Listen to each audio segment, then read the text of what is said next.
Chronomag Arkanum. Prologue, Netheril, the city suspended between time. Year 3512 of the Netherese era, second day of the month of Eliant. The Nether Mountains rose like the jagged fangs of a dead titan, their peaks bathed in the violet glow of magical auroras that pulsed to the rhythm of forgotten hymns. Each flicker seemed to chant the names of gods long gone, yet still lingering in the stone hearts of the mountains. Their visages watched the city with a malevolent gaze, and in the crevices lay the bones of the first fools who had tried to harness the aurora's magic. Their skulls, entwined with roots of light, whispered warnings in the language of lightning. The few who had heeded those voices had left handprints fused into the rock, living monuments to their own hubris. At the foot of the mountain stretched a plateau of gleaming matoran, an alloy that remembered the birth of worlds. Veins of the metal coiled like enchanted serpents, melting into the air in places before crystallizing into bizarre, geometric shapes. The plateau breathed. When the magic aurora's light touched the metal, the veins arranged themselves into runes of ancient prophecies. Locals harvested them with bone knives, selling them as divination tablets. Those who read them to the end lost their eyes, stars took their place, and their pupils drifted into the future. And there, in the shadow of mountains that remembered more than any chronicle, lay Netheril, a city that did not yet know it was dying. Netheril had not been built, it had sprouted from magic itself, like a crystalline tumor upon the face of reality. Its towers, slender as needles of fate, stretched so high that their summits vanished into clouds born of spells. These were no ordinary clouds, they formed the faces of those who had dared to climb higher. Bridges of pure arcane energy hung between the towers like frozen lightning, forming a living diagram of power. They were alive.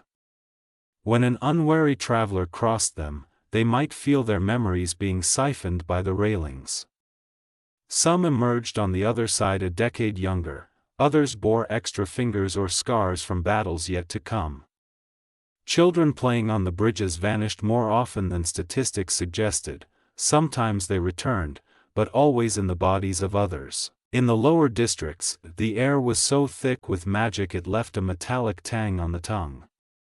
Alchemists' stalls blazed with colors unseen in nature. One vendor, an old man with hands scarred by temporal explosions, waved vials of liquid time, drops of halted time. His voice rasped like sand in an hourglass. Last vial from next week. Buy now, pay yesterday. The old alchemist knew more than he said. His vials of time had begun to crack, as though the future itself was fracturing under pressure. When he turned his back, his cloak slowly crumbled to dust, revealing glimpses of a skeleton, some bones older than Netheril itself. Farther on, a dream merchant, her face obscured by mist, whispered, "I'll sell you a dream you haven't dreamed yet, but soon, it will be your nightmare." The streets of Netheril were treacherous as an elder's memories, one day leading straight to a destination, the next delivering a wanderer to a door that existed only in their worst nightmares. Some said the lost still wandered those streets, just in other centuries. The guards, time golems with faces carved into stone tablets, stood motionless, their bodies forged from moments that had never arrived. They were not soulless. Their stone faces bore the screams of those they were meant to protect. When one moved, the air around it cracked like ice, the sound a dry snap of an hourglass tipping. In the fissures they left behind, alternate versions of the city flickered, burned, drowned, or never existing at all. Some said standing too close let you hear your own name spoken in the past, by someone you shouldn't know. The Arcanists' towers lived by their own rhythm. Their walls rippled like lungs, and windows blinked with stained glass eyelids. Doors were as capricious as demons, some opened only for those who no longer existed, others slammed shut with echoes that reverberated into the past. Once, a young apprentice had been swallowed by a portal that appeared where a door should have been. His screams had echoed for a month, drifting from the spaces between walls. And the windows? They were the worst. I looked through one and saw myself. Older. With blood on my hands, murmured a woman in a prophecy-stitched cloak. The high sanctum, where truth burns. The Academy of Thaumaturgical Excellence loomed over the city like an executioner over the condemned. Its walls bore runes that burned with cold fire, they only seared liars. Lately, though, the runes burned even the truthful, and the tower's bells rang backward more often, as though hastened by an unseen urgency. First, the echo, then, the sound, finally, the crack of metal that had yet to be struck.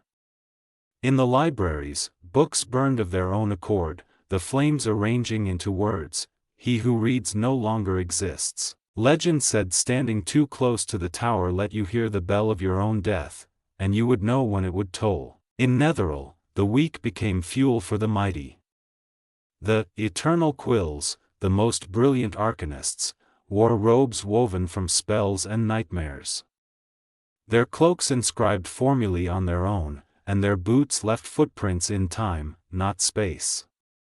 Chronology students had eyes like shattered hourglasses. The longer they studied, the more their pupils split into versions from past and future. And the common folk? There are no common folk here, growled a man whose right hand was 20 years older than his left. Here, you're either a god, or his victim. Why did they stay? The old alchemist, his hands burned by time, smiled as he held up a vial of eternity. Where else could you sell yesterday's tears for tomorrow's gold? A young chronologist with mirror-shattered eyes looked away. I ran, from who I'll become. And a third, wrapped in a cloak sewn from others' memories, only giggled. Me? I'm just waiting to find my future self, and kill him. And so the city lived, unaware it was dying, breathing magic, feeding on time, woven from destinies never meant to unfold. 3 months later, none of it would matter. But that is another story. Prologue Part 1, Aelar Vey'Zaneth and the Tapestry of Existence. Year 3512 of the Netherese era, 13th day of Eliant. The Nether Mountains clawed at the sky like the petrified fangs of a forgotten deity as 4-year-old Aelar stood motionless atop the Aeonspire Academy, inhaling the frigid, wind-scoured air. His silver, almost metallic eyes did not reflect the world, they absorbed it, revealing hidden layers, a past as hazy as morning mist, a present threaded with shimmering strands of unseen energy, and a future that shifted like a kaleidoscope with every heartbeat. He doesn't study magic.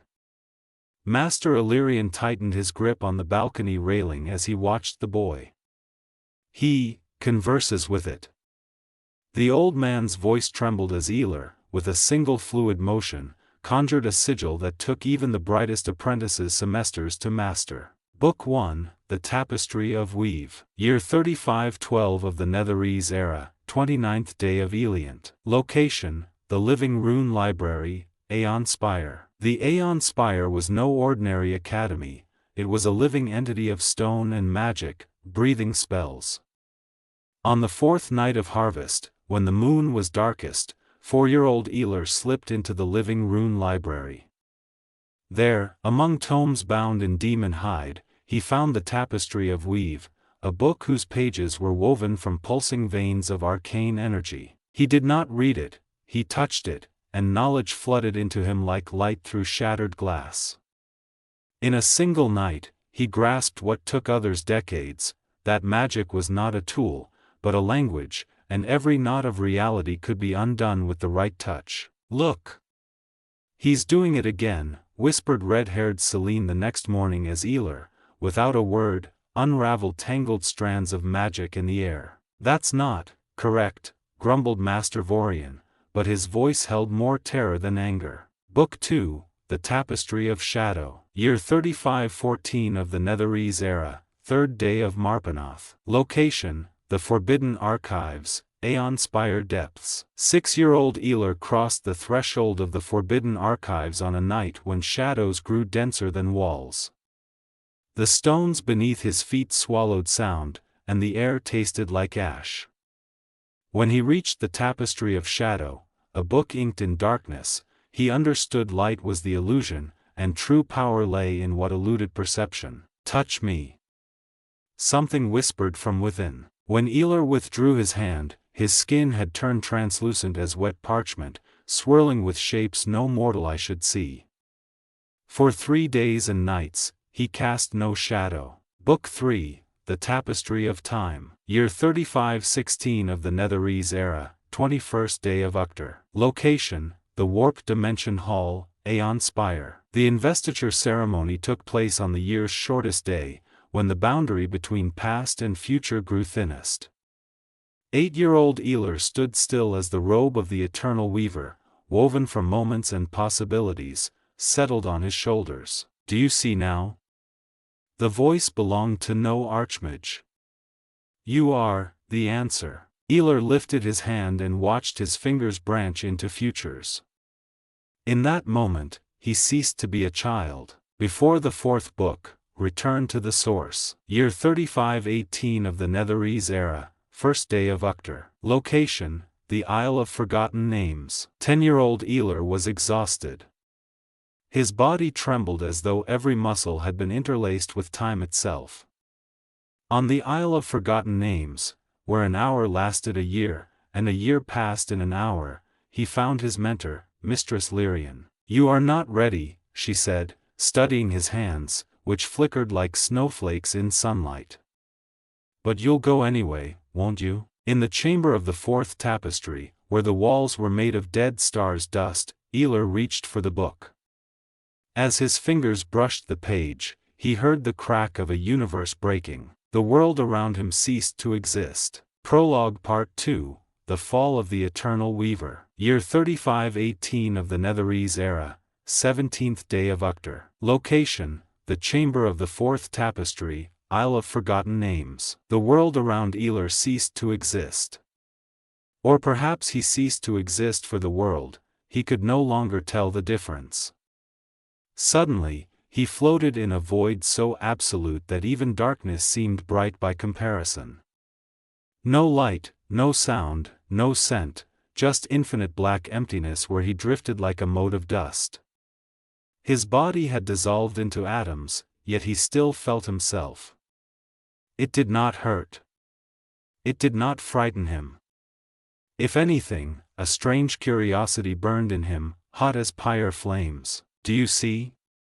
A voice spoke, not from outside, for there was no outside here. It came from his own thoughts, yet sounded foreign, like an echo from a future yet to come. Aelar tried to answer, but he had no mouth. No body. He was just consciousness suspended in the void. This is the tapestry of reality. Weave, shadow, time, and what comes after. Then, pain. Sudden, rending, as though his heart had been torn out and replaced with a burning star. Images exploded in his mind, each more vivid than reality. He saw Netheril's towers collapsing into time, their peaks sucked into black holes that should not exist. He saw Mistress Lyrian, her mouth stretched in a silent scream as her body dissolved into light. And he saw himself, older, his eyes full of stars, reaching out in a gesture that could be either plea or curse. "You are not ready," the voice repeated, now sounding exactly like Mistress Lyrian. "But you did it anyway. You always do." Aelar wanted to deny it, but he couldn't. He remembered moments that had never happened, paths untaken, yet existing somewhere in time's corners. "What am I?" he whispered, though he had no lips. Destroyer. Creator. Victim. Savior. Everything and nothing. Suddenly, the void shuddered. The nothingness cracked like ice under a giant's foot, and through the fissures spilled colors no eye should see, violet so intense it burned, black deeper than the abyss between worlds, green singing with 1,000 voices. Before him floated the fourth tapestry, not a book, but a living thing, a pulsing mass of pages woven from human destinies. Its cover was made of faces, hundreds, thousands of them, all twisted in the same silent scream. "Touch me," it whispered. Aelar reached out. When had he regained a body, and touched it? The world exploded. Netheril burned. Not with fire, but with time. Buildings collapsed backward, towers bloomed like flowers only to wither into dust. People screamed, but their voices played in reverse. Aelar stood at the center of the chaos, his hands searing with power he could not control. "What have I done?" he cried, but his words drowned in the roar of unraveling reality. Then he heard her. Aelar. Mistress Lyrian stood before him, but she was no longer herself. Her eyes were black holes, and dust from dead stars trickled from her lips. "I always knew it would be you. The one who destroys us. And remakes us." Her hand touched his forehead. Aelar opened his eyes. He lay on the cold stone floor of the chamber of the fourth tapestry. The air smelled of burnt time, bitter, metallic, unlike anything he knew. The book lay closed before him, motionless, as though never opened. But on his hands, sigils still burned in a language that did not exist. And he knew one truth: Netheril would fall. And he would be the cause. Or would he? Perhaps it was just a vision his untrained mind had misread.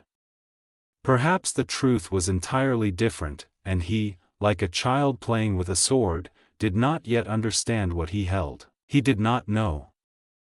And that uncertainty burned worse than any magic. Prologue Part 3, The Final Preparations. Year 3518 of the Netherese era, 19th day of Uctor. A cold wind howled between the towers of the Aeon Spire Academy, carrying the scent of coming winter and distant magical storms.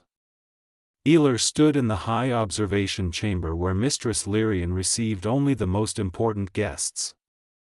His fingers whitened from how tightly he gripped his sleeves, and in his silver eyes, usually alight with curiosity, there was only terror. "I saw it.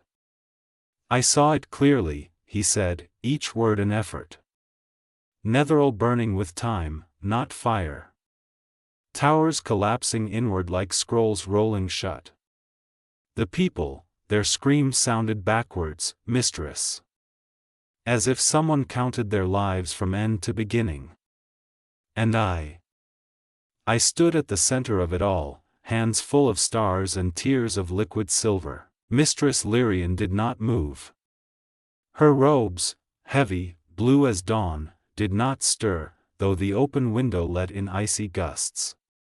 In her gaze, which had been Aelar's anchor through years of magical study, something new flickered, doubt so deep it ached. "Child," she began, steel in her voice masking helplessness. "You saw a possibility. Just one of thousands. True time magic does not show destiny, only warnings. And if this possibility comes to pass?" Aelar's voice cracked like ice under weight. Mistress Lyrian turned to the window, her hands clenched until her knuckles whitened. "Then I will regret failing to protect you," she whispered, so softly the wind nearly stole the words. Year 3518 of the Netherese era, 22nd day of Uctor. Aelar worked like a man chased by demons. His academy chamber, once an orderly kingdom of books, now resembled an arsenal on the eve of war. Shelves groaned under forbidden tomes, tables glittered with pulsating arcane crystals, and 3 oak chests brimmed with artifacts in the corner. The adamantine golems, his prize from the young magus tournament, stood motionless, their metallic bodies reflecting candlelight. As Aelar passed, they emitted a faint hum, recognizing their master. Each was worth a fortune, but now, seeing their flawless surfaces, he knew they were the best investment of his life. The thinking golem, one for solving the eternal alchemist's riddle, crouched in the corner like a statue. Golden runes pulsed across its stone body in time with Aelar's breath.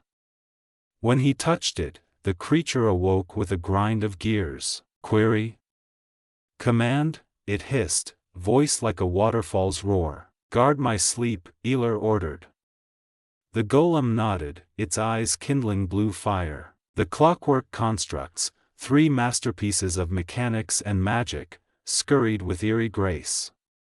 Tick-tock, named in a moment of whimsy, packed precious scrolls into a warded chest, brass fingers moving with surgical precision. He couldn't say goodbye to his parents. The thought choked him like an iron collar. Thultanther, the city of shadows, floated somewhere beyond reach. Instead, he bought the map of forgotten paths, which showed not just lands, but places where time flowed differently. When he traced its surface, certain lines flickered ominously, a warning. Year 3518 of the Netherese era, 22nd day of Uctor. The site was perfect. A barren plateau in the Nether Mountains, ringed by peaks sharp as a dead god's claws.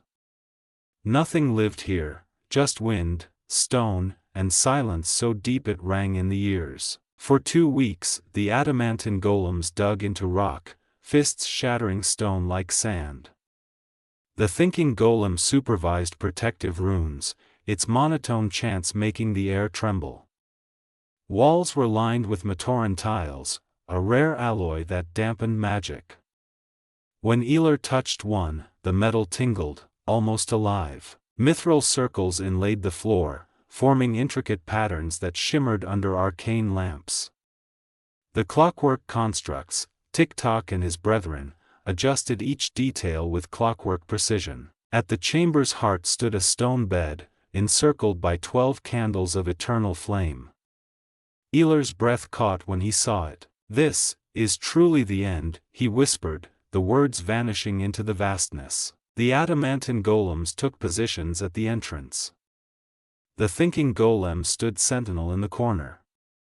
The constructs lined up, ready to serve for eternity. Aelar approached the bed.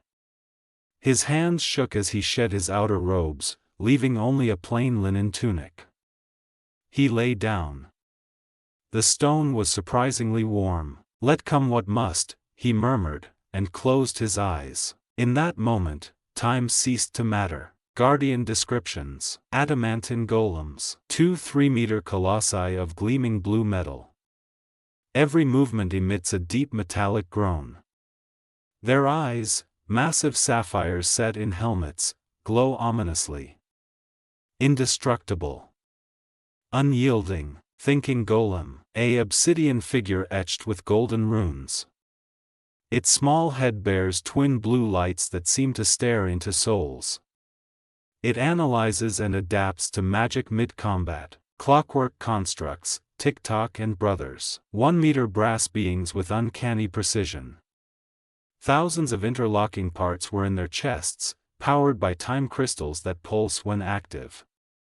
Tick-tock bears a dent on his forehead, a souvenir from a failed experiment. Prologue Part 4, The Last Wards. Year 3518 of the Netherese era, 18th day of Nightowl. Wind hissed through cracks in the walls, carrying whispers of dead spells. Aelar knelt, tracing final protective circles. The arcane candles dimmed to old gold, like sunset through stained glass. The air reeked of burnt time and metal. He moved through corridors like a ghost, activating every ward with a priest's solemnity. Runes flared under his touch, singing in a language only stones knew. The adamantine golems crossed swords with a thunderous roar. The thinking golem spoke a formula that slowed time itself around the entrance. The defense system awoke, even a thought of trespass would now trigger annihilation. In a hidden alcove behind a veil of liquid shadow, 3 time crystals pulsed on a dragonbone altar, clear as ice, showing flickering versions of Aelar. Milky, laced with frozen lightning, a map of future choices. Black as void, swallowing light like a miniature singularity. Vitae aeternum, memoria infinita, Aelar whispered, smearing each crystal with his blood. They exploded into luminous dust, forming 3 translucent clones of Aelar, one with golden eyes, one silver, one pupilless. They stared at him, their gazes heavy with unspoken questions. On a mammoth tusk altar stood a mithril vial, its contents bubbling autonomously. Phoenix tears burned like tiny suns, liquid silver reflected alternate Aelars, and his own blood twisted the mixture into a living galaxy. When he submerged his hands, his veins lit violet, constellations of fate blooming on his skin. 12 candles of sage wax surrounded the black stone bed. Their flames burned backward, shrinking instead of dying. Tick-Tock removed his time crystal and slotted it above the bed. Activation in 3, 2. His voice fractured, as if speaking from past and future. As consciousness faded, Aelar saw the vision that had haunted him. His mother, eyes spilling diamond tears, handing him a book with living illustrations. His father, voice like a clock tower bell, naming stars after forgotten gods. A child, him, building a tower of blocks, soon to collapse. Why? He asked for the 1000th time. This time, his father turned and answered, because someone had to. The stone bed sealed with a sigh. The runes flared gold, then red, then violet, and died. Tick-Tock froze, his ticking slowing. Then, silence. Prologue Part 5. While Aelar slept, the world moved on. Thunder Peaks Mountains, border of Sembia and Cormor. 5th day of Marpanoth, 1460 DR. The world did not pause when Aelar fell into his eternal slumber. In the shadow of the mountains, where the wind whispered in forgotten tongues, a band of adventurers stumbled upon something no one expected to find, an entrance to ruins from the age of Netheril. Lyra Silverclaw pressed her palm against the unnaturally cold metal door that seemed to devour light. Her gnome eyes, usually bright with clever curiosity, narrowed in concentration. "This isn't an ordinary lock," she murmured, tracing nearly invisible seams with her fingers. "It's alive. It reacts to touch." Thorgar Ironroot snorted, his massive frame casting a shadow on the wall. "So what? We wait for it to open itself?" His axe, forged from Netheril metal, trembled faintly in his grip, as if sensing the magic in the air. Ylva Whitehair placed her hand on the stone archway, her druidic senses reaching out. "The stones weep," she said quietly. "They speak of something sleeping here, something that should not wake." Eldrin Moonshadow, an elf with silver hair and eyes like moonlight, exchanged a glance with Ylva, his expression heavy with unspoken dread. Their children were safe in the village at the mountain's base, but standing before this gateway to the past, they felt as if the world had narrowed to this single moment. When the discovery proved too dangerous for the 4 friends alone, they called for reinforcements. Professor Aldrich Dawnbreaker, a scholar whose voice was muffled by years spent in dusty libraries, arrived first. His perpetually askew glasses reflected the flickering light of their magical lanterns. "This is no ordinary ruin," he muttered, cleaning his spectacles. "This is a tomb. Or a prison." Leora Silverquill, a half-elf with sharp features and hands covered in runic tattoos, knelt by the door. Her fingers trembled as they traced the inscriptions. "These symbols, this isn't Netherese. It's something older. As if time itself carved them." The air smelled of ancient books and metal, and the silence was so thick they could almost hear their own heartbeats. Varian Blackflame, a necromancer with a cold gaze, crossed his arms. "If this is a prison, what's locked inside? And why was it hidden so well?" Seraphina Frostveil, a mistress of illusion, ran her hand over the door's surface. Her spell dissipated like smoke, repelled by an invisible barrier. "Magic won't open this. It's as if the door itself remembers every kind of spell." Dorian Stoneeye, an abjuration wizard, drew a protective circle in the air. "Then perhaps the key isn't magical. Maybe it's personal." Their guards, Rhina and Kale with bows at the ready, Gorath and Drogath with fists clenched, Vexus with a sword gleaming in holy light, stood watchful, their eyes scanning the darkness for movement. "Whatever's inside has waited a long time," Gorath growled, his voice echoing like a cave's depths. "Too long." Lyra pulled an ancient medallion from her pocket, one they had found in the ruins the day before. What if this isn't a key, but an invitation? When she pressed it against the door, the metal hissed, and the runes flared briefly, as if recognizing the touch. From deep within the corridor, something sighed. And then, the doors began to open. Prologue Part 6, Before the Face of Destiny. The corridor stretched before them, its walls covered in frescoes depicting annihilation, figures engulfed in flames, cities collapsing backward through time, stars winking out one by one. Above it all, carved into the stone, was an inscription: "Do not wake what sleeps. Death awaits not just the bold, but all that is known." Professor Aldrich held his breath. This isn't just a warning, it's a prophecy. Leora touched one of the frescoes, her fingers lingering on the figure of a man with outstretched arms, stars bursting from his palms. It's him. The one with the power to destroy, and to create. No turning back now, Thorgar muttered, hefting his axe. Since we're here, let's see what they're guarding. From the shadows emerged 4 statues, 2 meters tall, their bodies of solid stone etched with runes that pulsed with eerie light. These were no ordinary sentinels. Their movements were fluid, almost alive, and their eyes, emerald crystals, glowed like stars. "They're not attacking, just approaching," Seraphina whispered, her voice trembling. Vexis raised her sword, holy light cutting through the gloom. "I won't let them pass." The first golem lifted its hand, and the air around it rippled. The runes on its body flared, and the ground beneath the explorers began to shake. "Get back!"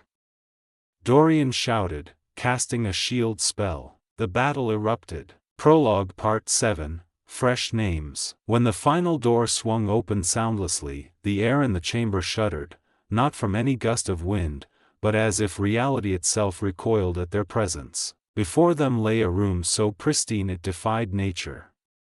The walls gleamed like polished mirrors, untouched by dust. The floor was smooth, flawless, as if carved in a single stroke by a master mason. Lyra Silverclaw took a step back, her gnome eyes wide with disbelief. "This looks like someone was just here," she whispered, her voice breaking. The chamber was empty, yet not empty. A silence so profound it rang in their ears. Smaller passages led deeper, but there was nothing, no furniture, no signs of life. Only stone and the fresh scent of rock, as if the walls had been hewn moments ago. And then they saw the writing, carved into the far wall, the letters sharp and deep, as if clawed into existence mere seconds ago. The stone around them was still damp, oozing a dark, viscous fluid, like the rock itself was bleeding. "You have awakened me." Beneath it, in perfect rows, were their names, each etched by the same hand, in the same fresh marks: Lyra Silverclaw, Thorgar Ironroot, Ilva Whitehair, Eldrin Moonshadow, Varian Blackflame, Seraphina Frostveil, Dorian Stoneeye, Aldrich Dawnbreaker, Leora Silverquill, Rhina, Kale, Gorath, Drogath, Vexis, and below the names, in smaller letters, "Whether this is good or ill, the tapestry of time has not yet written it." The words were in perfect Netherese. Prologue Part 8, Traces That Never Were. When the last echo of their footsteps died in the pristine chamber, Lyra Silverclaw was first to break the heavy silence. "This makes no sense," she said, her voice echoing in the empty space. She turned in place, searching for something that should have been there. "Where are the golems? The bones? Our battle?" Thorgar Ironroot punched the wall. The stone didn't budge. "A joke? An illusion?" he growled, but his usual certainty was gone. Ilva Whitehair knelt, running her fingers across the floor. "No dust. No bloodstains. Nothing," she whispered. "As if we never fought here at all." Eldrin Moonshadow pressed a hand to his temple. "Could it be, we were never truly here? That this was all a dream?" Varian Blackflame interrupted, his dark eyes gleaming in the half-light. No. Not a dream. Something else. When they left the inscribed chamber, the corridor too was empty, no signs of their passage, no troll corpses, no rubble from their collapsed tunnel. Seraphina Frostvale suddenly stopped. Wait, the writing? Is it still there? No one answered. No one wanted to go back and check. Dorian Stone walked last, his hands clenching and unclenching. This isn't magic as I know it, he muttered to himself. This is something beyond time. Prologue Part 9, Awakening After Centuries. Aelar opened his eyes, and the world spun like a shattered kaleidoscope. The stone bed that had cradled his last breath 1,380 years ago now burned with cold unfamiliar to Netheril's age. His fingers, still small and childlike, yet carrying centuries of memory, clutched the bed's edge, seeking anchor in this strange new reality. 18th Nightal, 3518 Netherese Reckoning. He whispered, the words tasting alien. The eye of the north pulsed on his forehead, displaying flickering images. 12th Marpanoth, 1460 Doctor. The dates aligned in his mind like scattered runes forming a pattern, time that should have meant nothing to him. 1,380 years, he murmured, each word heavy as a tombstone. 14 centuries. Longer than dynasties, kingdoms, entire civilizations. Less than a blink to the mountains that remembered his first steps in the academy. His body remained untouched, still 10 years old, exactly as it had been when he slept. The clone magic he'd prepared so meticulously proved unnecessary. The chronology spells, time-stilled potions, runes carved in living silver on his bones, all had preserved him perfectly, like an insect in prehistoric amber. Through translucent walls, he watched the visitors, people from a future that still felt recent in his memory. A warrior in strange alloy armor studied carvings of the fall, his sun-browned fingers trembling over images of Netheril's towers. This can't be true, the man whispered, and Aelar tasted ashes. Everything was true. Too true. A priestess of Mystra in silver-blue robes touched rune-covered walls. I feel it. Her voice cracked like ice under weight. This place bleeds time. The clockwork constructs whirred to life at his command, their brass bodies chiming as they carried artifacts to the pulsing portal.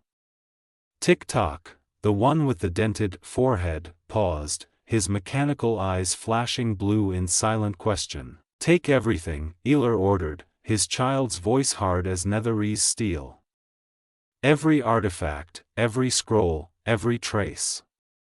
Leave nothing to mark our path. When the last construct vanished through the portal, Aelar raised his hand. The chamber's air thickened, and fresh inscriptions appeared on stone walls, their edges still glistening with magic dew. In the tunnel leading outside, just before the cave exit, he left a row of crystal vials filled with healing elixir. Each gleamed like frozen tears in the half-light, their golden contents pulsing with the earth's breath. Then he himself became something between shadow and memory, drifting through chambers like mist. His presence was so fleeting even the Time Guardians didn't register his passing. He collected the last traces, a crossbow hidden in the third chamber, a forgotten spell scroll, even boot dust that might reveal their origins. When the first explorer crossed the main chamber's threshold, Aelar was already just an echo, a wind whisper between stone cracks, air trembling before a storm. Outside the cave, nestled in an ancient oak's roots, a child, for to him, all mortals were children, lifted one veil to the light. Look! Like they were just placed here. Aelar didn't hear the words. He walked onward, toward new destiny, toward times that might yet prove kinder than those he remembered. Behind him, he left only memory dust and a quiet, bitter truth. No return to what was. Only the road to what must be. Prologue Part 10, first steps in a new world. Aelar walked a narrow mountain path in simple linen clothes resembling those worn by the cave explorers. He bore them no grudge, quite the opposite. The sun's warmth on skin, wind in hair, rough stone under bare feet, all felt new, fresh, as if he touched the world for the first time. Then came screams. Children's voices mixed with combat. Around the bend, he saw two badly wounded defenders, a man and woman shielding 3 children with their bodies. Against them stood 3 ragged bandits with curved knives and wild eyes. Aelar raised his hand. Before the children materialized a figure, 2.5 meters tall, its body polished black stone veined with gold like captured thoughts. Its smooth head lacked a mouth, but its eyes, 2 sapphire crystals, burned with cold light. Hands ended in long claws now crackling with blue energy. The bandits froze. The stone sentinel moved with impossible fluidity. First strike, claws left luminous trails in air. One bandit collapsed before screaming, his knife shattered, skull ringing from the blow. The second fled, only for a stone hand to seize his shoulder. His eyes glazed over, unconscious, felled by mental force, not touch. The third attacked from behind, but the sentinel didn't turn. Instead, the air around him thickened, freezing him mid-step like a fly in amber. The fight lasted less than a minute. When the last bandit fell, the sentinel stepped back. A portal tore open behind it, humming with strange energy. The guardian entered without a word, and the rift sealed with a soft snap. The children rushed to their wounded protectors, a man pinned under a boulder, a woman bleeding from her arm. "Get up! They're gone," they cried, tugging at sleeves. Aelar watched from afar. Then he stumbled like any clumsy 10-year-old, scraping his knee. Blood welled, but he smiled. This feeling, real, he thought. Then the male defender, Gareth, spotted him. "Boy," he rasped, raising a hand. "Come here. You'll be safer with us." Aelar grinned wider. "Boy." The word was so absurd he nearly laughed. "That's new," he murmured, but walked toward them anyway, slowly, as if unsure he should. The children stared with wide eyes. The woman, Leora, reached out. "Don't be afraid.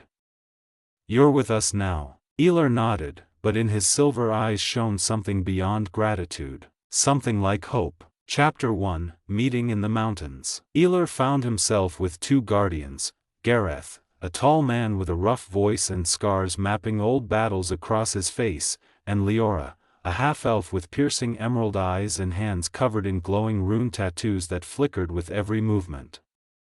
Though both were badly wounded, Gareth with a deep gash in his side, Leora with an arrow through her shoulder, they still shielded the children, ready to defend them to their last breath. The children quickly introduced themselves, their voices ringing like bells in the mountain air. "I'm Arian," said the boy, a half-elf with silver hair and green eyes that reflected the stars. His pointed ears twitched with excitement. "And I'm Alara," added his twin sister, whose delicate features and long, fair hair betrayed her elven heritage, though her smile held something distinctly human. "And I'm Nimi," squeaked the little gnome girl, bouncing around Aelar like a whirlwind trapped in a child's body. Her large brown eyes sparkled in the dim light, and her wild red curls were tousled by the wind. They bombarded him with questions, their voices overlapping in their eagerness. "What's your name?" Alara asked, leaning in as if afraid he might vanish. "Why are you out here alone?" Arian added, studying Aelar's strange silver eyes with suspicion. "Did you run from the bandits? Were you hiding?" Nimi spoke so fast she nearly choked, her tiny hands fluttering nervously. Their innocent curiosity was typical of children, but Aelar felt oddly disoriented. The last time he had spoken to anyone was thousands of years ago. "Our parents are up there, in the mountains," Arian explained, pointing toward the rocky peaks where the wind howled like a ghost of the past. They found something important and went to check. They said it might be. He trailed off, glancing at Leora, who pressed a finger to her lips. It turned out the twins were the children of Eldrin Moonshadow, the silver-haired elf Aelar had seen in his chamber, and Ylva Whitehair, a human druid with ice-blue eyes and a will of steel. Nimi was the younger sister of Lyra Silverclaw, the gnome scout who had also been part of the group exploring the ruins. Gareth and Leora were the caravan guards meant to wait safely below. Only they and the 3 children had survived the ambush. "We're guarding this," Gareth muttered, pulling a blood-stained scroll from his belt. His hands trembled, but his voice held no fear. "Protecting what was found. It's more important than our lives." Aelar nodded, but a glimmer of understanding flashed in his eyes. Chapter 1, Part 1, A Promise of Protection. The mountain air was sharp and cold, thick with the scent of pine and damp stone.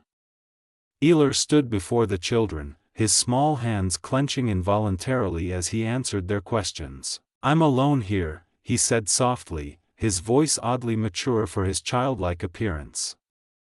He looked at his hands, the same ones that remembered Netheril, yet now seemed as innocent as any child's.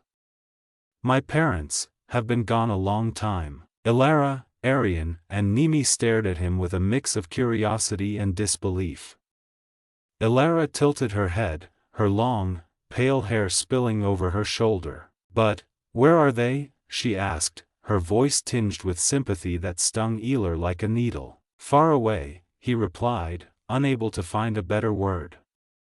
How could he explain that a long time meant millennia to him? Nimi, unable to stay still, grabbed his hand. "What's your name?" she asked, her big brown eyes shining in the dim light. Aelar smiled slightly, though his silver eyes held no joy, only the echo of memories no child should carry. "Aelar," he said. At that moment, the wind carried the sound of footsteps and shouts. The bandits were returning, more of them this time, their voices wild like hungry wolves. Gareth and Leora immediately tensed, despite their wounds. "Run uphill." Gareth growled, gripping his axe, its edge glinting in the moonlight. "Your parents are there. You'll be safe." Leora, pale with pain, raised her hand, the runes on her skin flickering with faint green light. "We'll hold them off," she said firmly, though her voice trembled, not for herself, but for the children. Aelar watched them, uncomprehending. Why would these strangers, people of another race, barely knowing these children, be willing to die for them? In Netheril, no one sacrificed themselves for others unless there was something to gain. This was something new. Something foreign. Something strangely beautiful. He closed his eyes for a second. In the distance, where the bandits charged toward them, the earth trembled. No one saw them appear, only heard the bandits' sudden, terrified screams, cut short by a dull thud. "What was that?" Elara whispered, clinging to her brother. Her voice shook. Arian wrapped an arm around her, but his green eyes were wide, staring into the darkness as if trying to see something he shouldn't. "I don't know," he murmured. Nimi grabbed Aelar's hand, her tiny fingers trembling. "Was that something bad?" she asked, looking up at him with misplaced trust. Aelar didn't answer. He didn't know what to say. Was killing the bandits evil? In Netheril, no one asked such questions. Then, shouts came from above. "Elara!"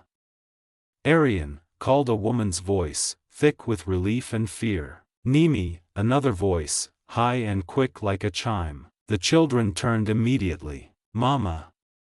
Elara cried, darting forward, her feet barely touching the ground. "Dad!" Arian couldn't hide his joy, though he usually tried to act grown-up.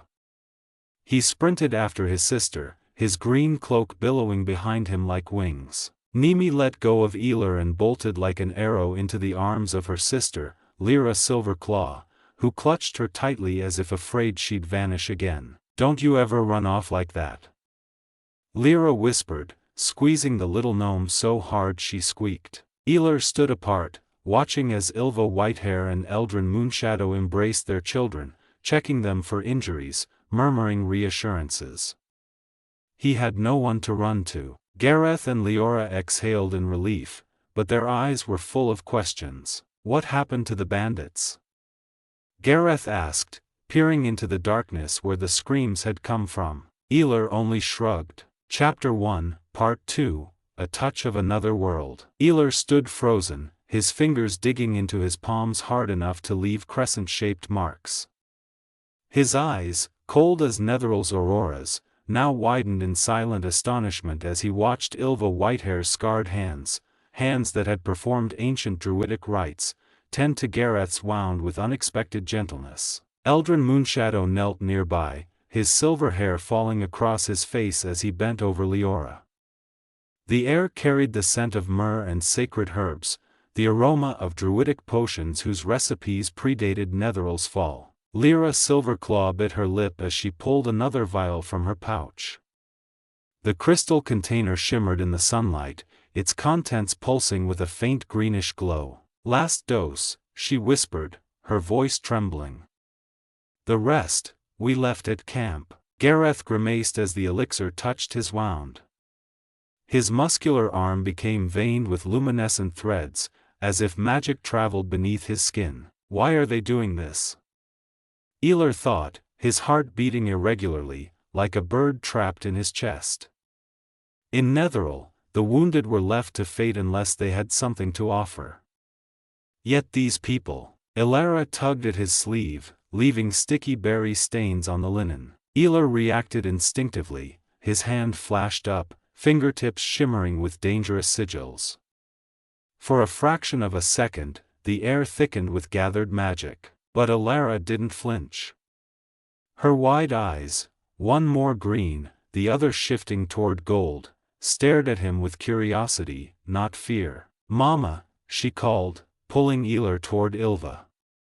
"I found him in the woods. His eyes are strange, like stars in a well." Ylva turned, and in her gaze, Aelar saw something that chilled his blood, recognition. As if she saw more than just a child. Meanwhile, Arian bounced around his father like an excitable wolf cub, his boots kicking stones in restless energy. "Dad, it was a real stone guardian." His voice cracked with excitement. Like in the Netheril stories. His eyes glowed just like. Nimi cut him off, darting between them like a tiny storm. Her crystal, usually calm, now flickered wildly, from fiery red to deep violet. "I saw it move," she shrieked, waving her arms. "And you know what? It smelled like old books and lightning." Aelar's lips twitched in an involuntary smile. These children spoke of his golem like some fairy tale hero, not a weapon of destruction. Then Elara touched his knee. Her fingers were clumsily gentle, as if still learning how to care for others. The cloth she held was cold and damp, yet her touch burned hotter than fire. "Don't be afraid," she repeated, her voice utterly certain. "Mama says wounds heal faster when you talk about them." Aelar stared at her as if she were a ghost. In Netheril, children were taught to suffer in silence. Here, his hands began to tremble. Not from cold, not from fear, from something he couldn't name. Was it possible that after all those years in the academy, surrounded by arcanists and chronologists, he had never known real care? Ylva and Eldrin exchanged silent glances. The elf straightened slowly, his silhouette casting long shadows on the rocks. "Who are you, boy?" he asked again, his voice carrying something beyond curiosity, as if he already knew the answer but needed to hear it spoken. Aelar lifted his chin. Moonlight caught in his silver eyes, turning them liquid metal. Chapter 1, Part 3, Who Am I? Aelar stood rooted in place, his small body tense with silent turmoil, fingers unconsciously gripping the folds of his linen tunic. Who am I? The question he'd never considered now tore through his mind like shrapnel. His ears rang like during chronology rituals, his tongue sticking to his dry palate like ash from a burned scroll. Memories flashed before his eyes. A 4-year-old in blue apprentice robes, standing in perfect formation with other children as Master Illyrian inspected them like merchandise. A 6-year-old caught petting a magical fox in the laboratory, punished with an hour in the silence chamber where time flowed 10 times slower. An 8-year-old watching Master Vorian burn a cat alive for unnecessary attachment. Tears, hot, salty, unfamiliar, trailed down his cheeks, leaving glistening tracks on his dusty face. In Netheril, crying was weakness punished by the time whip that left scars not on skin, but on the soul. Yet now, he wiped his face violently with his sleeve, leaving damp stains on the fabric. He squeezed his eyes shut until red spots appeared, trying to stem the flood of emotion. This isn't me. I don't cry. The Eternal Weaver doesn't cry. He whirled around, ready to flee, into the mountains, the forest, anywhere away from these strange people who looked at him like a person. Then Leora's voice reached him, warm as sunlight breaking through storm clouds. Where are you going? No anger, no suspicion, just simple human concern that sounded more foreign to Aelar than Netheril's strangest spells. He froze mid-step, back turned, his small shoulders shaking under the thin fabric. What could he say? How could he explain that? His home was now dust in history's annals, his teachers long reduced to bones in forgotten tombs. He himself was both a child and an ancient relic here. I don't know, he finally choked out, those 2 words heavier than all the tomes of magical formulae he'd ever studied. Speaking them felt like removing a stone from his chest he hadn't known he carried. Arian broke the silence first, his voice hesitant as if afraid to hurt his new friend. But, you can't? At all? Aelar shrugged in feigned helplessness, letting a shiver run through him, partly from the mountain chill, partly from well-acted sorrow. I have nothing to cast with. He whispered, dragging out the words. Even if I wanted, no components, don't know how. Leora, who'd been observing quietly, suddenly moved. Her rune tattoos rippled as she pulled a small pouch from her pocket. Basic components, she said curtly, tossing it to Aelar. Show me. Aelar played the frightened child perfectly, his fingers trembled as he fumbled with the pouch's strings, spilling a pinch of ash. I don't know. He stammered, deliberately botching a simple cantrip.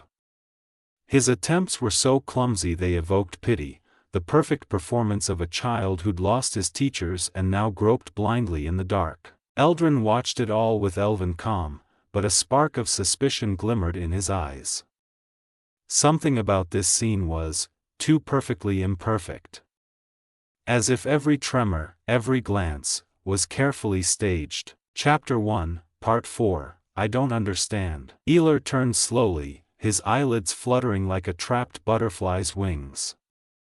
I don't understand, he whispered again, his voice carrying more than confusion, it bordered on pleading, begging someone to finally explain this new world to him. Leora didn't even blink as his words hung in the air. Her rune tattoos pulsed steadily now, glowing with calm light as if responding to his emotions. What I said earlier. She began, then paused, seeing genuine childlike incomprehension in his gaze. Aelar's mind raced with conflicting thoughts. Is this a test? Does she expect a specific answer? Or is this another lesson where the true meaning lies between words? His fingers unconsciously strayed to his wrist, where beneath the skin flickered a faint chronergy sigil, his last line of defense against the unknown. Sometimes you have to start with, I don't know, to find the truth, he repeated mechanically, like a student reciting an uncomprehended formula. His silver eyes showed real bewilderment, as if the words were spells in a foreign tongue. Nimi suddenly stopped fidgeting, her crystal freezing in a deep violet hue, the color of intense focus. Oh, she whispered, studying Aelar with new interest. Like my crystal when I first got it. I didn't know what to do either. Elara, still holding his hand, gave it a gentle pull. That means you're still learning, she explained with a gravity unbecoming of her childish face. Mama says we all start with, I don't know. Aelar felt something tighten strangely in his chest. In Netheril, I don't know was the worst possible answer, tantamount to failure. But here, Leora reached out and, to his shock, gently ruffled his hair, the way a mother might comfort a frightened child. And that's okay, she murmured so only he could hear. Really? Aelar flinched slightly under Leora's touch, his silver eyes widening further. What happens now? He asked, his voice blending childish uncertainty with ancient wisdom. To me, he added more quietly, as if afraid of the answer. For a moment, there was only silence broken by wind through leaves. Even Nimi stilled, her crystal fading to a pale blue, the color of uncertainty. Leora slowly lowered her hand, her runes dimming slightly. That's up to you, little one, she replied, her voice carrying something Aelar couldn't identify, pity, or perhaps admiration. You can come with us, if you want. Or, she left it unspoken, but Aelar knew the alternative. He could leave. Alone. For the first time in his life, he had a choice that wasn't an illusion or a test. Elara squeezed his hand tighter, her small fingers warm and slightly sweaty. Stay with us, she burst out with such certainty it seemed the future was already decided.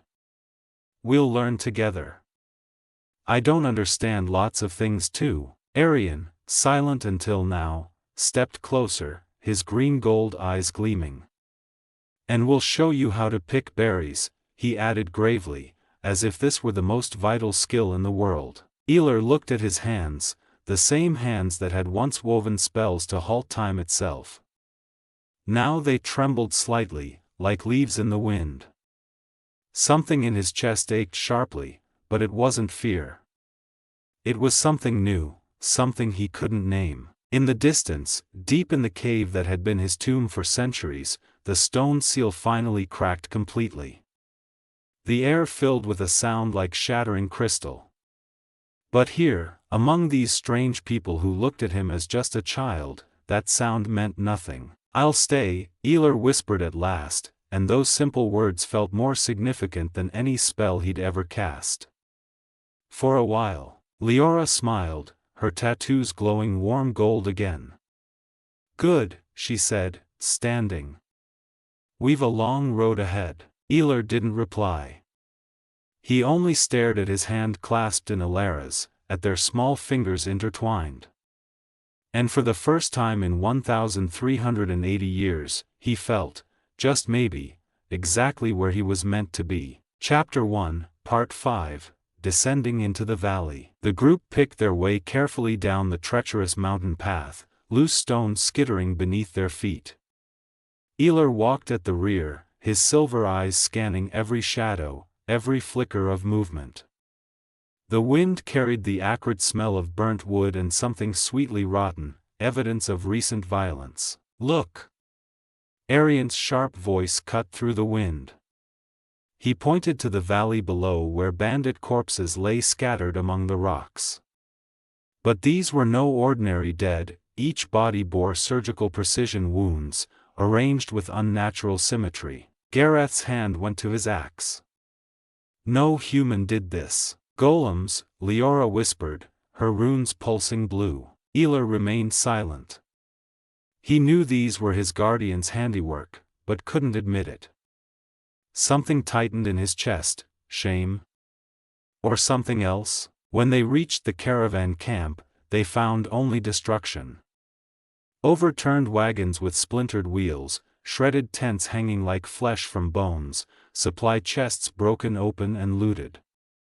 The stench of spoiled food mixed with spilled ale created a suffocating miasma. Eldrin's elven eyes missed nothing. Bandits took something specific. The children immediately clustered around Aelar, their voices bright despite the devastation. Aelar, where are you from? Elara asked, her green eyes wide with innocent curiosity. I don't remember, he lied softly. I've been alone in the mountains, a long time. Where are we going now? Arian bounced excitedly. Dad says next is the Vale of Mists. There's ruins with treasures there, and baby dragons. Nimi squeaked, spinning like a top. The glowy kind. Aelar's lips twitched. I don't know about dragons, he said. But there's definitely something different there. Have you been in ruins before? Aelar tugged his sleeve insistently. Yes, he admitted, then fell silent. Each word about his past felt like picking at a wound. Can you do magic? A little. Do you have a dragon? No. Why are your eyes so weird? I don't know. Their endless questions should have annoyed him. Instead, their honest curiosity felt like sunlight piercing ancient darkness, unfamiliar, but not unpleasant. As the adults prepared to move on, none noticed the pair of unblinking blue eyes watching from the rocks above. Eyes that remembered. Chapter 1, Part 6, A Parent's Last Words. Eldrin listened discreetly to the children's conversation. When Aelar mentioned magic, the elf's pointed ears twitched almost imperceptibly. My parents always said magic isn't for play, Aelar whispered, letting his voice break convincingly. His small hands clenched convulsively. They said, until I understood it better, I shouldn't use it. The campfire crackled in the sudden silence. Even energetic Nimi froze, her crystal locking into an icy blue hue. Those were their last words to me, he added, deliberately vague about whether they'd died or simply forbidden him. Arian broke the silence first. But, you can't? At all? Aelar shrugged in feigned helplessness, allowing a shiver to run through him. I've nothing to cast with, even if I wanted, no components, don't know how. Leora suddenly moved, pulling a small pouch from her pocket. Basic components, she said, tossing it to him. Show me. Aelar played his role perfectly, fumbling with the pouch, spilling ash, botching a simple cantrip with convincing clumsiness. His performance was masterful, the perfect picture of a child who'd lost his teachers. Yet Eldrin's eyes narrowed slightly. Something about this scene felt too perfectly imperfect. Chapter 1, Part 7, The First True Story. As the fire burned low, the children's energy waned. Nimi yawned widely, clutching Leora's cloak. Aelar curled against her brother, eyelids growing heavy. Aelar watched their sleepy affection with something like wonder. In Netheril, children were separated from parents young to prevent weak attachments. Tell us more, Arian mumbled sleepily. About your parents, about magic. Aelar let his gaze grow distant. My parents. He began, deliberately blending truth and fiction. My mother had hair like fire. My father, his eyes were like the night sky. Full of stars. Aelar sighed. Were they kind? The question struck deeper than Aelar expected. Yes, he answered honestly, surprised to find he didn't need to fake the ache in his voice. Very kind. Eldrin finally stirred. Time to sleep, he said, but his usually hard voice held an unfamiliar softness. As the children settled in, Aelar remained awake, staring at the stars. The thinking golem observed from shadows, sensing its master's uncharacteristic confusion. For the first time, Aelar realized the danger of his deception. To be convincing, he sometimes had to stop pretending. And that meant risking forgetting where the performance ended and he began. Chapter 1, Part 8, The Guardians in the Dark. When the last embers died, the camp fell silent save for wind through leaves and distant wolf howls. Aelar lay perfectly still, feigning sleep while his mind worked with chronometric precision, analyzing every night sound. In the demi-plane, his three guardians stood ready, the adamantine golems like statues, the thinking golem monitoring through their psychic link. They could materialize instantly if needed. A nearly imperceptible rustle, Leora moving with half-elf grace. Can't sleep, she whispered, sitting beside him. Aelar pretended to stir.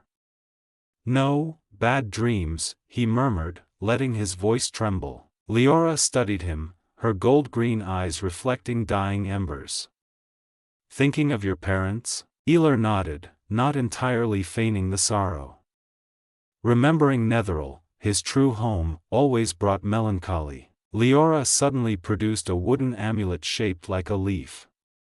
"My father gave me this," she said softly. "For protection in darkness." Aelar felt an unexpected pang of guilt. This woman showed genuine kindness, while he maintained his deception. Then, a psychic alert from the thinking golem. "Danger!" Before Aelar could react, a blood-curdling scream tore through the night, cut short by a heavy thud. The camp erupted into chaos. "What was that?" Gareth roared, axe in hand. Leora stared at Aelar. His eyes, usually so childlike, momentarily held ancient knowledge. "You know something?" she asked, suspicion and curiosity warring in her voice. Aelar quickly reassumed his childish mask. I don't know," he stammered convincingly. "Maybe, a wolf?" Meanwhile, in the demi-plane, the guardians returned to their posts. Their work was done, the threat eliminated, their master safe. Once more, they became shadows within shadows, waiting. Chapter 1, Part 9, The Mist Guardian. Aelar let his eyelids droop, carefully crafting his words as moonlight painted innocence across his childlike features. "You know," he began, biting his lip with feigned hesitation, "what Arian saw. It might have been him." He emphasized the word, making even Gareth look up from cleaning his axe. The children immediately crowded closer, breaths quickening. "The guardian of these mountains," Aelar continued, dropping his voice to a whisper that forced them to lean in. "Since I've been here, sometimes he appears. Taller than the tallest warrior, all made of stone that shines like wet rock but never is." Nimi gasped, her crystal freezing in icy blue. His eyes, Aelar pretended to shudder, were blue gems glowing like frozen lightning. "And he never walks, floats above the ground, leaving frost in his footprints." Arian jumped up. "Yes. Exactly. He moved through mist without bending grass. His breath sounded like wine through canyon cracks." Gareth scowled. "Just legends," he grumbled, though his grip on his axe tightened when he glanced at the dark trees. "But I've seen him many times." Aelar insisted with perfect childish stubbornness. "Always watching from afar, like a shadow between trees. But if someone tries to hurt innocence..." He let the implication hang. Leora's runes flickered nervously. "Elven wardens can hide in mists too." But her voice lacked conviction. In the demi-plane, the thinking golem observed. His master had created something more powerful than any spell, a legend to explain their interventions. Eldrin finally spoke, "Whatever it is, we shouldn't provoke mountain guardians. We'll sleep close tonight, with watches." As the camp settled, Aelar allowed himself a small smile. His golems now had their myth, the mist guardians, spirits of the peaks protecting the innocent. Somewhere in the woods, unseen in darkness, the adamantine golems waited. Their blue eyes, the ones Aelar had described, now glowed with new purpose. They were no longer mere constructs. They were legends. And when Alara whispered to her brother, "Do you think he'll protect us?" Aelar felt something strange, not just satisfaction at his manipulation, but something warmer. Something that might have been pride, or perhaps, though he couldn't name it yet, the first stirrings of belonging. Chapter 2, The Guardians of the Mist. As the last sparks of the dying campfire swirled in the cold mountain air, Aelar closed his eyes, feigning sleep. But his true attention was elsewhere, on three motionless figures waiting in the demi-plane.